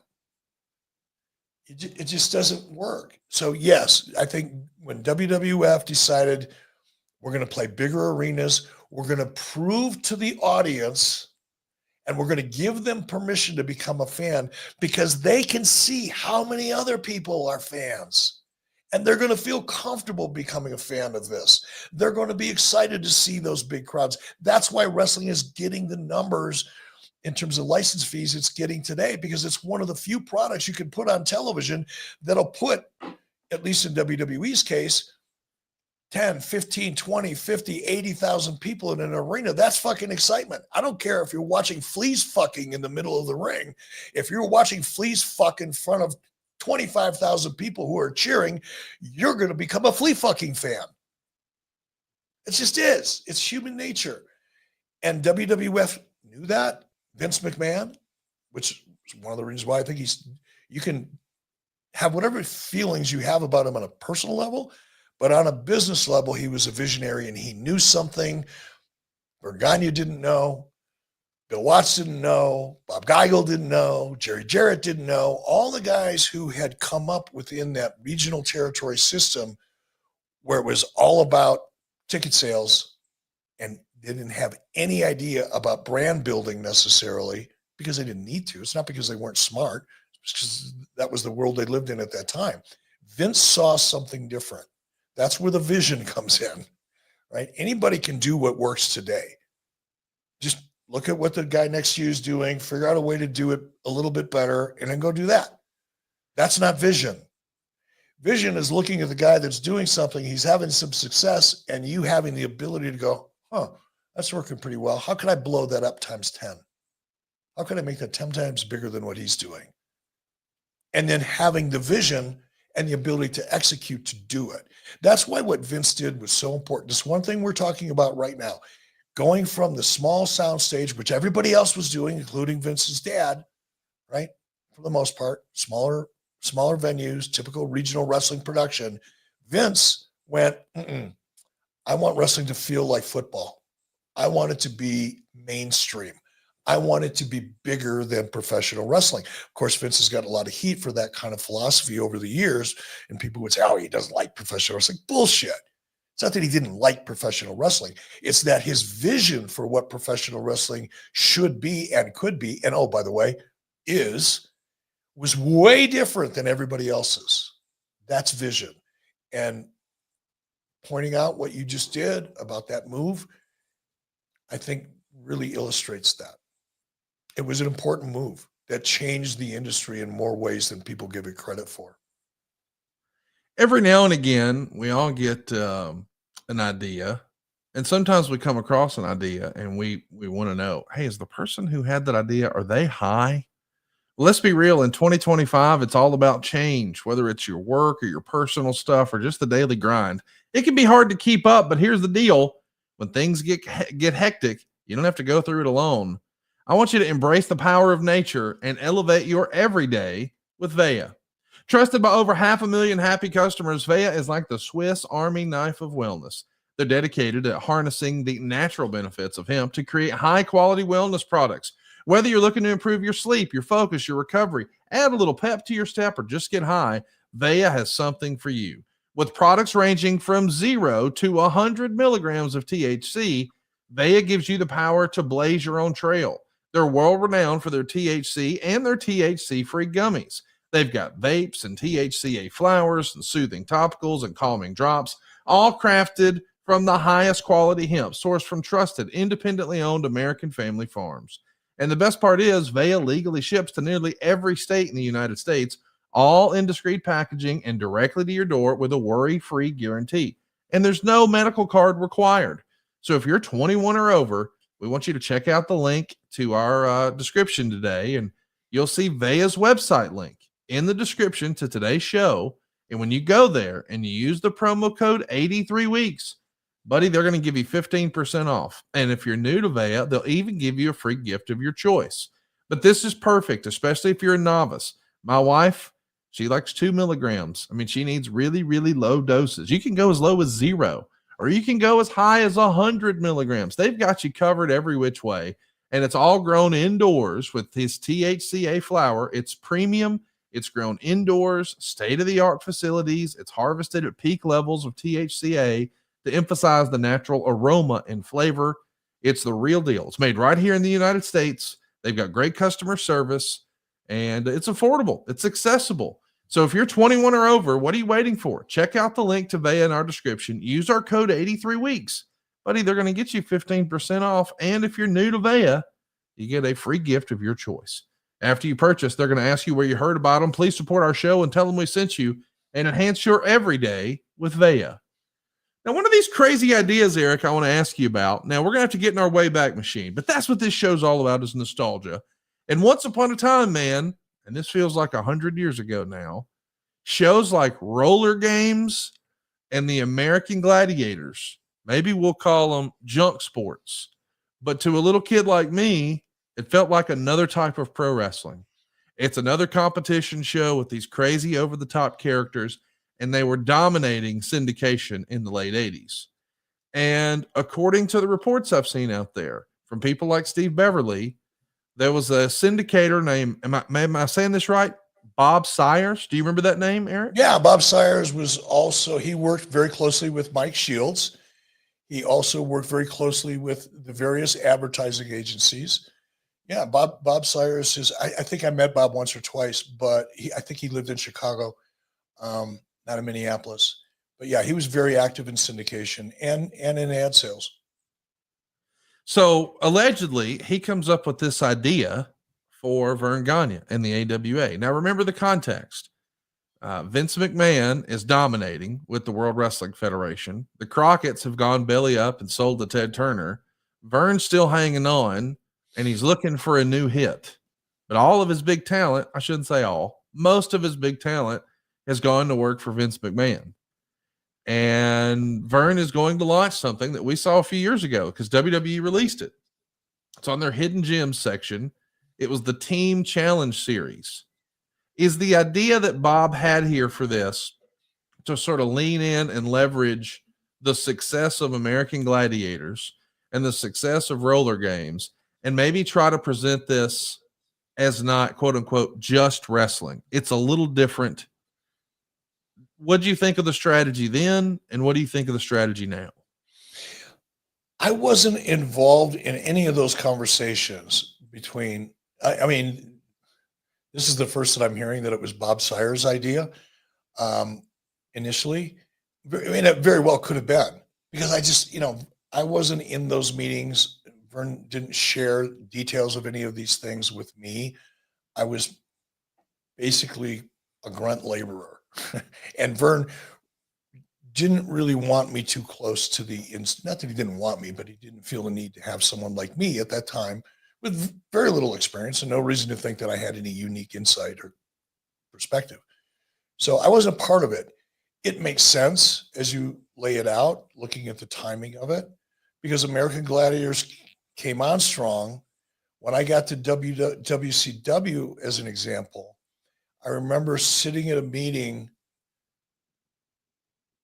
and I think it was Sharon Sabdello, along with Rob Garner, who called the meeting and discussed the landscape of television from their point of view. Sharon was, I think she was VP of marketing at the time, oversaw pay-per-views and a lot of other things. Rob Garner was obviously syndication, as we've discussed. And I'm going to reduce it down, but essentially they felt like wrestling was dead, and shows like American Gladiators were eventually going to replace professional wrestling on television. I didn't necessarily agree or disagree. I was just there to listen. I wasn't really a part of management at the time, so I didn't really speak up or anything. Didn't give it a whole lot of thought, but I remember that conversation. American Gladiators was so successful in syndication. They dominated it in many ways. that the perception among some in the industry, including Sharon Siddell and Rob Garner, is that wrestling's dead. Ain't coming back. It's going away. And it's easy to understand how someone like Bob Sires, who was watching the landscape of syndicated television, watching the growth of American Gladiators and the dominance in syndication, would have had a conversation with someone like Vern, who only made his money off syndication, because he had the syndicated show and he would combine that with ESPN. Remember when I talked about aggregating numbers, your syndicated audience with your ESPN audience? Well, back during the time we're talking about, Vern had ESPN, which at that time represented a large penetration into the market. And he combined his syndicated network with his ESPN network to be able to have Bob Sires go out and sell companies. For example, M&M Mars was one of our consistent advertisers within AWA. Well, M&M Mars was just buying eyeballs. They didn't give a damn who was watching it. They could care less about demographics. All they cared about was a gross number, meaning the total number. They didn't care if it was men, women, didn't matter. As long as they were human, they were drawing breath. They were called opportunistic buyers. They had, for example, they would buy at, this is just an example, $5 a thousand. Whereas people that were buying specific programming for demos, for example, might be paying $25 a thousand. They were bottom feeders. And that's what Vern had. He had a lot of bottom feeders, or several bottom feeders, like M&M Mars. As long as I can sell candy bars to adults, kids, doesn't matter. They could care less. He just couldn't make much money off of them. So I could see a scenario where Bob Sires came to Vern and said, hey, we need to do something like Gladiators only with wrestlers. And Vern was Vern was stubborn in a lot of ways, but Vern was in some ways, Vern had his own vision. Example, I remember before I left AWA, Vern was so excited about an idea called American Sumo. Sounds silly on surface, but Vern's angle on it was, let's get former NFL players, let's get whoever, big, tough, strong guys, and put them in matches that are essentially a variation of Japanese sumo wrestling. I'm not saying whether the idea was a good idea or a bad idea. At the time, it was a pretty progressive idea. And I think if I had gotten involved with it a little bit, I mean, now, I didn't have the perspective that I have today, back in 1989, for example, or 1990, but it's an idea that could work. It would be difficult to make it work. You'd have to bring a lot of unique elements to the table, because just watching two guys banging each other in a sumo ring is not necessarily compelling television, but there are ways to make it compelling, and it would have been fun. That's an example of, I often talk about how stubborn and set in his ways Vern was, and he really was. But there was also a part of him that was willing to try things. And I think the Team Challenge series, whether it was Sire's idea or Vern's idea or Greg's idea, I've heard Greg take credit for it too a lot. And I ended up getting blamed for it more than anything. It's like, oh, Bischoff's famous for the Team Challenge series. I didn't fucking anything to do with that. But I get credit, or not so much for it. But I can see why Vern did it. He was adjusting to the evolution of the audience. We know that eventually when Vern goes under, you find yourself working with WCW. And one of the things that I wanted to ask you about is WCW used to have an initiative that I guess started back with Jim Crockett Promotions, TWN, the Wrestling Network. And they used this as a syndicated package. And one of the things that I thought was interesting is TWN, the Wrestling Network, would often sell programming through Action Media Group. That's who would help with some of the inventory as far as ad sales goes. But they also represented Jerry Jarrett in the USWA. So I guess what I'm trying to get to is, did you think it was a conflict of interest back then, or would you think it is now for a company like Action Media Group to be selling ad sales for WCW and the USWA. Because if you were watching both of those programs back then, let's say you're in the Memphis area or you just got syndicated USWA TV in your market, you may have seen the same commercials on WCW programming that you saw on USWA programming. And listen, I get that, because if I, the advertiser, think that, hey, this is the right genre and this will work, I could also see it from Action Media Group. We're thinking, hey, we'll keep them together and we'll bring down the cost per point, because I imagine the USWA was much more affordable than WCW was. But from a WCW executive position, would you have ever allowed this for an ad sales group to represent you and a, respectfully, smaller wrestling organization? Sure, it wouldn't have mattered. I could care less today or then, because the audience isn't going to go, wow, that's weird. WCW's got a Pennzoil ad and so does USWA. Nobody's going to care or even. Well, I didn't mean that, Eric. I'm saying, let me play devil's advocate for my question. If I'm the ad buyer and I really want to buy WCW, but maybe it's just not affordable and it's out of reach, okay, I can try the USWA for less. Said differently, a lazy salesperson, if they get a price objection for WCW, they could just as easily slide them the USWA offer, take the low-hanging fruit, become an order taker, and get back on the street. Except for the advertiser isn't going to want USWA, because USWA didn't have any penetration. It had a very, very small television footprint. It wasn't nearly as big of a footprint, for example, as WCW was. But the reason, and I wasn't a part of that deal, but the reason, if I was able to put myself back in that moment or recreate the exact same conditions today based on what I've learned and what I've known over the last 30 years, I still would not have objected to it. Because at the time, keep in mind, Rob, it was a necessity. It wasn't even, we didn't have the luxury of a choice, because we WCW, again, keep in mind, we're selling raw numbers. We weren't selling demos or product or brand. Action Media Sports and Bob Sires were selling to the bottom feeders. That's who their clients were, bottom feeders, low CPMs, opportunistic buyers or advertisers, I should say. And they were buying gross numbers, tonnage. And in order for WCW to participate in that sale, so I'll give you an example. WCW delivers 50 million viewers nationwide, just a number. Aggregated Saturday night, Sunday, all three syndicated shows equals, let's just say, 50 million viewers. USWA delivers 20 million. Combined, that's a 70 million viewer audience or package that Action Media Sports or Bob Sires gets to go sell to someone who doesn't give two shits where those numbers come from, as long as they're verifiable. So Action Sports sells to M&M Mars the combination of WCW and USWA.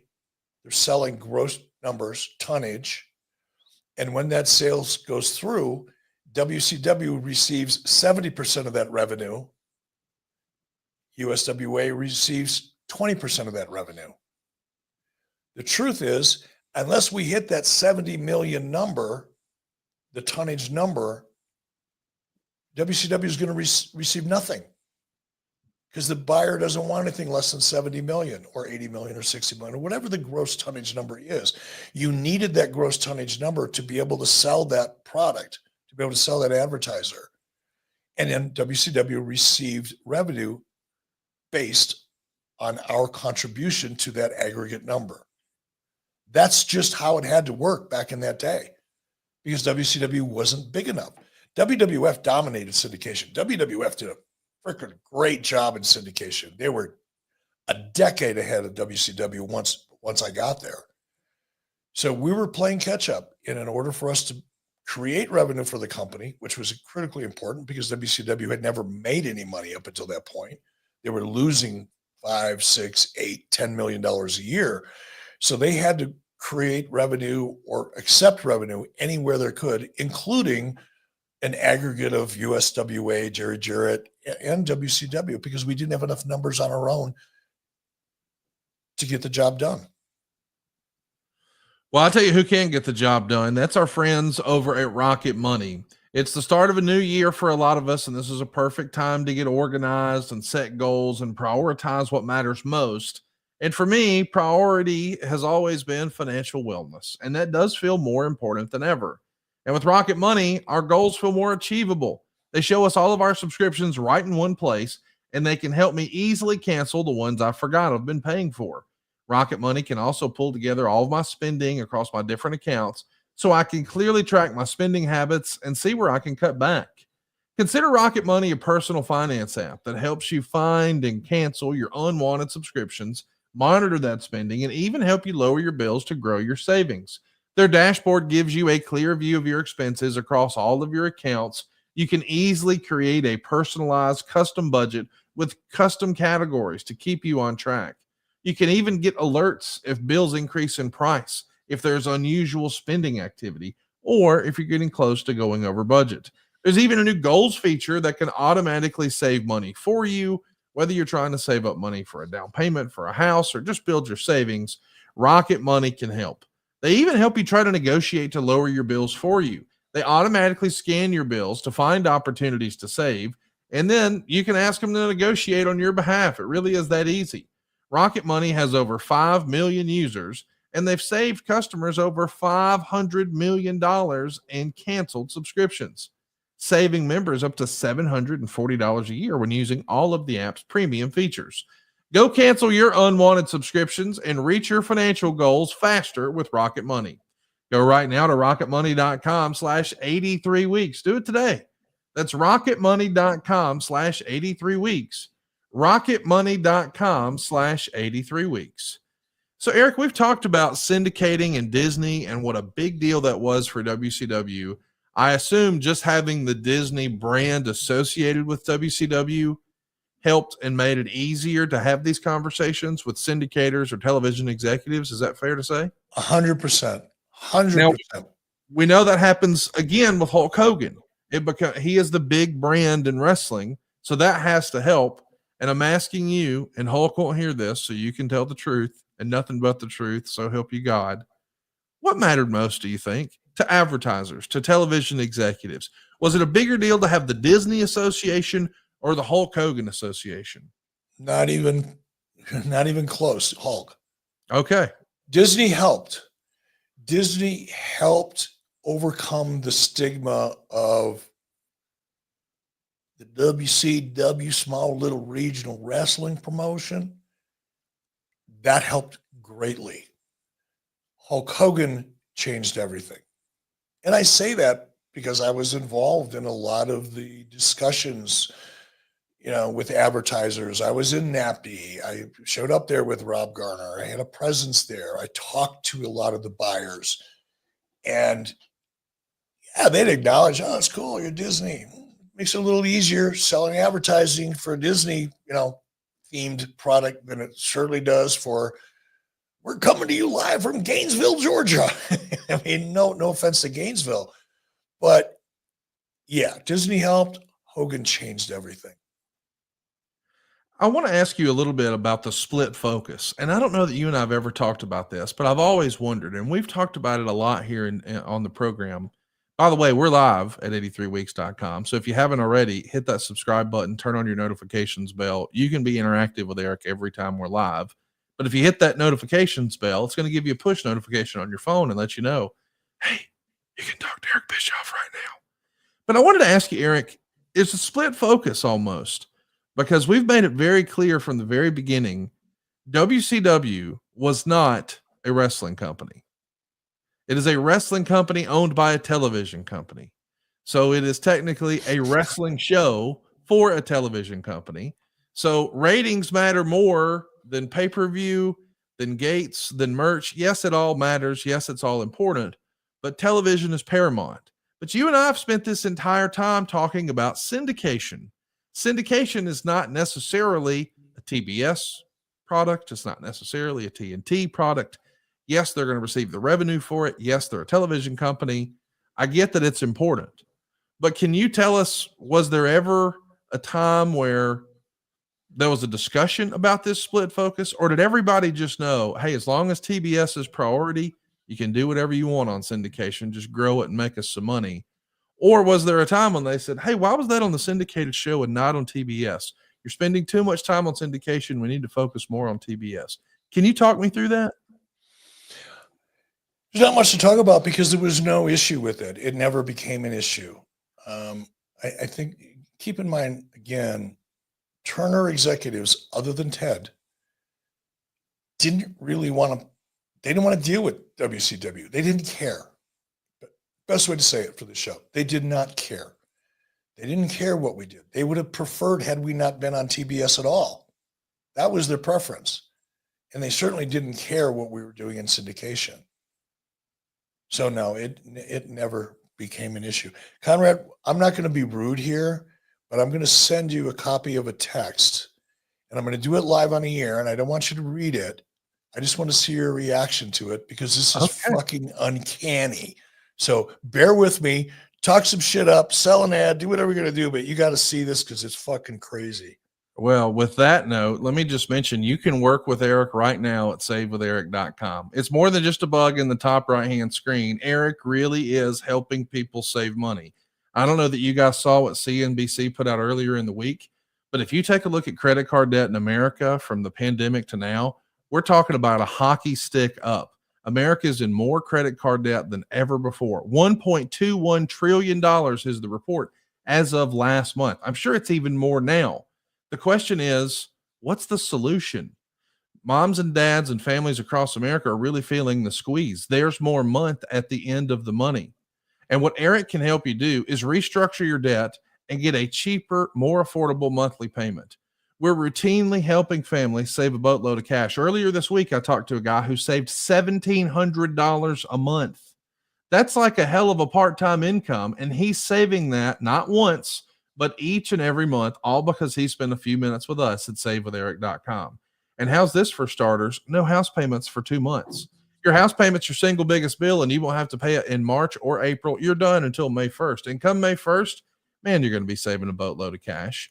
And I know some of you refinanced during the pandemic, and you may say, hey, I don't want to lose my great rate. I'm rate sensitive. Well, respectfully, I ask, how rate sensitive were you when you maxed out your credit card at 28%? If we take a blended rate and we understand how much interest you're really paying on that debt, and we take a look at what great rate you have right now, and we look at them combined, what are you effectively paying for your money? You see, I'm just an old country boy from Alabama, and I believe what really matters is how much money is coming into the household every month and how much is going out. Is there a way to strategically adjust that? I want to give you an example, a real life example. Earlier this week, I talked to someone who did their loan 4 years ago. So they've got 26 years left, but they were really rate conscious, or so they told me. They had 6 credit cards maxed out, ranging from 21% to 31%. They had no money left over at the end of the month. They were nervous. Could we even take the kids to go get ice cream? It's that razor thin. I get it. That's life, man. But here's what we were able to do. We took their 26-year loan, because that's what they had left. We cut 6 years off their loan. We got them down to 20, but we knocked out all of their credit card debt. They're going to save $800 a month. I want to repeat that. We're saving them $800 a month, and we cut 6 years off of their loan. So that's 6 years of house payments, month in, month out. They don't have to pay, all with cheaper monthly payments to the tune of over $10,000 a year. They did this. And by the way, if they applied that extra $800 to their mortgage, they'd pay it off much faster than 20 years. Now, I want you to understand, we're talking about real dollars and cents. What's coming in your household, what's going out your household each and every month, what's left over. If we can create some margin there and you pay less interest and you keep more of your own money, that's a win. And that's what we do every day at savewitheric.com. You don't need perfect credit. You don't need money out of your pocket. So what are you waiting for? Go find out how much money you can save right now for free at savewitheric.com. And by the way, I want you to go check my reviews. Go find out exactly what people are saying. You'll see that we've got, I don't know, 1,700 5-star reviews. Our average rating is 4.74. Our most recent ratings, as Larry and Francis both made me feel like they've known me my whole life. They took time to explain everything, never pushed me, and let me make all my own decisions. 5 stars. Shout out to James in Canton, Texas. Yes, we're in your state too. Go read our reviews right now at conradreviews.com, and then go get yourself a quick quote at savewitheric.com. NMLS number 2129, equal housing lender. Okay, Eric, you said you sent me a text. I got the phone here. All right. Don't give out any names and don't read the text, but just, I'm anxious to see your reaction. And while you're reading through it, because it's a little bit of a text, I just want to say, I want to thank everybody here on YouTube for being a part of 83 weeks. This is still some of the most fun that I have during the course of the week. I know sometimes I go on and on and on talking about certain aspects of the business that I'm very passionate about. I get passionate about the business side of the wrestling business, much more so than I get excited about what goes on inside of the ring or the dirt sheet drama that surrounds it all. So for those of you that enjoyed this deep dive into the business of the wrestling business, specifically syndication and ad sales and growth, I appreciate you being here. For those of you who've tolerated it because you would much rather hear us talking about specific in-ring action, tune in next week. We'll be back to it. But I love digging into the biz of the biz, if you know what I mean. Man, I've had a lot of fun talking about selling wrestling on television with you. And I know that we could keep on and on with this, but I'm sure we'll get in the weeds a little bit. And I know that you've got a big weekend planned. Our next topic, and this is going to be a fun one, is coming right on time. We're calling it Ask Eric Anything, and we're going to do it live right here on YouTube. We got some questions we didn't get to today, but we are going to get to all of those and many more next week here on the program. So make plans to join us here at 83weeks.com. Certainly appreciate Ryan A. Saying that I'm the Connie, the African Dream, the best pitch man in the USA. I don't know about that. Nonsense McGee says, okay, not to hijack things, Eric, but hard to find concrete info. Is it all about the source of funding a production gets that would dictate the ability to use margins in the line items? Asking for a friend. I mean, yeah, I mean, he who has the gold makes the rules, Eric, and the person who's providing the funding, they're going to go through those books with a fine-tooth comb, right? Now, yes. Then meaning when I was an independent television producer, not so much. They had, a studio, a cable outlet, for example, we'll use Discovery. They had a set budget. They knew how much they were willing to spend for a particular project to fill their schedule. If we could come to them with a product within that budget that fulfilled their goals, and the cost of the product was not unusual, or the line items weren't unusual in any way, they would look it over, but they didn't question it because they knew we had to make money. It's so much different. Of course, the source of he who writes a check writes the rules. That's always been the case.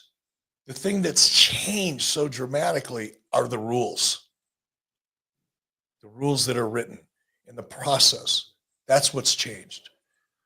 It's always been the case, but it is much more oppressive today. My daughter is the vice president of development for an independent television production company, one of the bigger ones in Los Angeles today. They own, for example, they bought up Vin DiBono Productions and thousands of hours of all the stuff that Vin DiBono has produced over the last 20 or 30 years. So they're a successful company and they're a big company. But it's like working for a bank. It's not like working for a television. And I don't mean that as a criticism. My daughter loves her job. She's grateful for the opportunity. But I talk to her regularly about the process that she has to go. She's the person that Jason and I would hope to pitch. That's who she is. And in her role, the things that she has to go through to get a project greenlit are hard for me to imagine having to deal with. That's what's changed. We got a few more I want to hit real fast. Yeti Master says, hey, Eric, if you were to produce the show that you would love to create or be involved in today, what would it be? Would you be more influenced by the profitability or the quality of the show? Would it be scripted reality, comedy, action, drama? Is there one genre that gets your attention? And is it the content of the show or the potential profitability of the show, Eric? Well, it's both. Here's it's like the text I just sent you, which is just the irony of this conversation that we've had today and some specific examples I've given. And then while we're live on YouTube, to get that text from a major player. A name everyone listening to this would recognize. Everybody knows who this person is. Yes. This text just came in during the course of this discussion. And I would call it wrestling adjacent, right? And it's an opportunity. Yeah. It's a big opportunity because of the people involved. Now, can I get excited about that opportunity? Absolutely. Is it is it story? It's story. It's all of the above. Wrestling, when it's done well, or wrestling adjacent, when it's done well, it's about characters, just like a drama, just like an action series or movie. It's about story, same as above. It's about action. It's about all of those things. So if the opportunity, regardless of how profitable it could be, if it's interesting because it's an opportunity to create and focus on characters and story and action and all the things that makes professional wrestling work, the same way it makes Gone with the Wind work. It's stories, it's character, it's the journey. If it's an opportunity that allows me to try to create those elements and focus on them, I'm excited about it regardless of how profitable it is. Conversely, if I'm provided an opportunity to get involved with a project and it's extremely profitable, but it's not that interesting because I don't have the ability to create the characters and the stories and the action and the drama, I know it sounds weird because I'm certainly not wealthy, but the money isn't that important to me, which is hard for me to even say. It's like, who the fuck have I become? Did I just say the money isn't important to me? But it's true. I've learned the hard way that if I don't feel passionate about something, it's only going to get about 20% of me. It ain't going to work. Which means it's not going to be successful. That's right. And on the flip side, if I'm passionate about it, I don't really give two shits about the money because it'll end up being there anyway eventually. That's just how I approach things. Jennifer Lewis is with us, and she says, this is a fascinating episode. I'll catch this on the replay because there's some great information here that can translate for other industries, and I want to give it my undivided attention. Shout out to you, Jennifer. Appreciate you saying that. TTC says, Eric, if you could, or Eric, could an animated wrestling promotion be successful? It would be great to bring back legends like Hall and Piper with good writers and voice actors. You know, there is some crossover with comic books and anime and all that stuff with wrestling. Do you think an animated wrestling series that leverages legends and their voices, like, I understand what he's saying about Piper and Hall, and I get that, but respectfully, we still got Jake Roberts. We still got Hacksaw Jim Duggan. We still got the $1 Million Man. Could a wrestling cartoon work, do you think? Sure. Again, if it was, who's your target audience? If it's kind of a adult themed animated project, I think it could work. You know, with AI, we can recreate voices and characters from people who are no longer with us to interact with people who are with us in an animated series. Hell yeah, it could work. Anything can work if you've got an imagination and a basic understanding of human needs. And human needs is a big, broad umbrella, but entertainment is a human need. Distraction is a human need. So the challenge is, how do I make this animated project interesting, compelling, and satisfy a small portion of human needs in the form of an animated project? I know that sounds a little crazy, like I've been chewing on acid all morning, but it really comes down to that. Can I satisfy the audience with this product? And there's a million, you're only limited by your own imagination or lack thereof. Eric, what's interesting is there's still so much of an appetite for this right now. I mean, we just saw that there's now an Evolve show coming to Tubi, and it'll be on YouTube internationally. And we know that, Billy Corgan found a home for his reality show. And you and I know that there is some whispers about something maybe wrestling adjacent that you and I both love the idea of, that's brewing in Florida. We won't say anything else, but when you first told me the idea, it clicked, and I was like, oh, that could be real big. And you and I have a call internationally Monday afternoon about something that maybe is more wrestling than wrestling adjacent. There is an appetite out there right now, Eric. A year from now, do you think the landscape looks any differently when it comes to wrestling or wrestling adjacent and TV? Yes. Particularly with wrestling adjacent, Yes. derivatives of wrestling, because here's my take. I think any network out there, when I say network, cable network, major network, whatever, streaming platform, anybody that has the budget and the interest in professional wrestling already have it. You got Turner Broadcasting over here. You've got Netflix. You've got NBC. They've got wrestling. If you're a smaller cable outlet, you can't afford even a wrestling show that realistically could compete on the same level, even as AEW. Forget about WWE. That's another world. That's another universe. That's like saying, I think I want to start a wrestling company. I want to be the first one on Mars. So I'm going to do that. Forget about competing with WWE. It's never, ever, ever, ever, ever going to happen with anybody. On the other hand, because there's so much success, because of what WWE has done, has created so much success, because they've broken down the stigma barriers that we started talking about with this show. WWE has done that. WCW helped a little bit back in the 1990s, but WWE changed that world dramatically. And because they've grown the audience, because they are now a worldwide brand, because they're a multi-billion-dollar entity, guess what? There's a lot of other companies out there that are saying to themselves, I know this for a fact, you just read the text, hey, we aren't going to do that, but we could do this. And we could do it affordably, and it's good, compatible programming for the audience that already loves wrestling. Those opportunities, I think, are going to continue to expand. The opportunities for another version of AEW, I think, are virtually non-existent over the next 2, 3, 4 years, because everybody that wants it and can afford it already has it.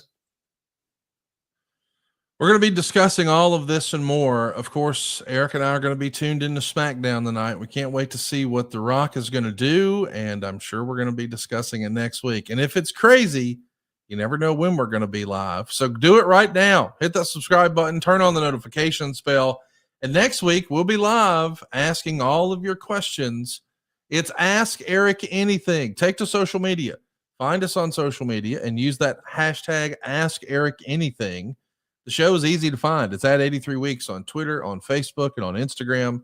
But be sure to use the hashtag Ask Eric Anything. Eric, thanks so much for the time today. Can't wait to do it next week, and hope you have safe travels this weekend, man. All right, buddy. Yeah, I'm heading to Portland. Going to be making an appearance in Portland tomorrow, and I'll be home Sunday, so it'll be a quick turnaround, but I'm looking forward to seeing all the friends and fans in Portland. And Conrad, I'm going to call you right quick to get your take on that text. Sounds good. We'll see you next week right here on 83 Weeks with Eric Bischoff.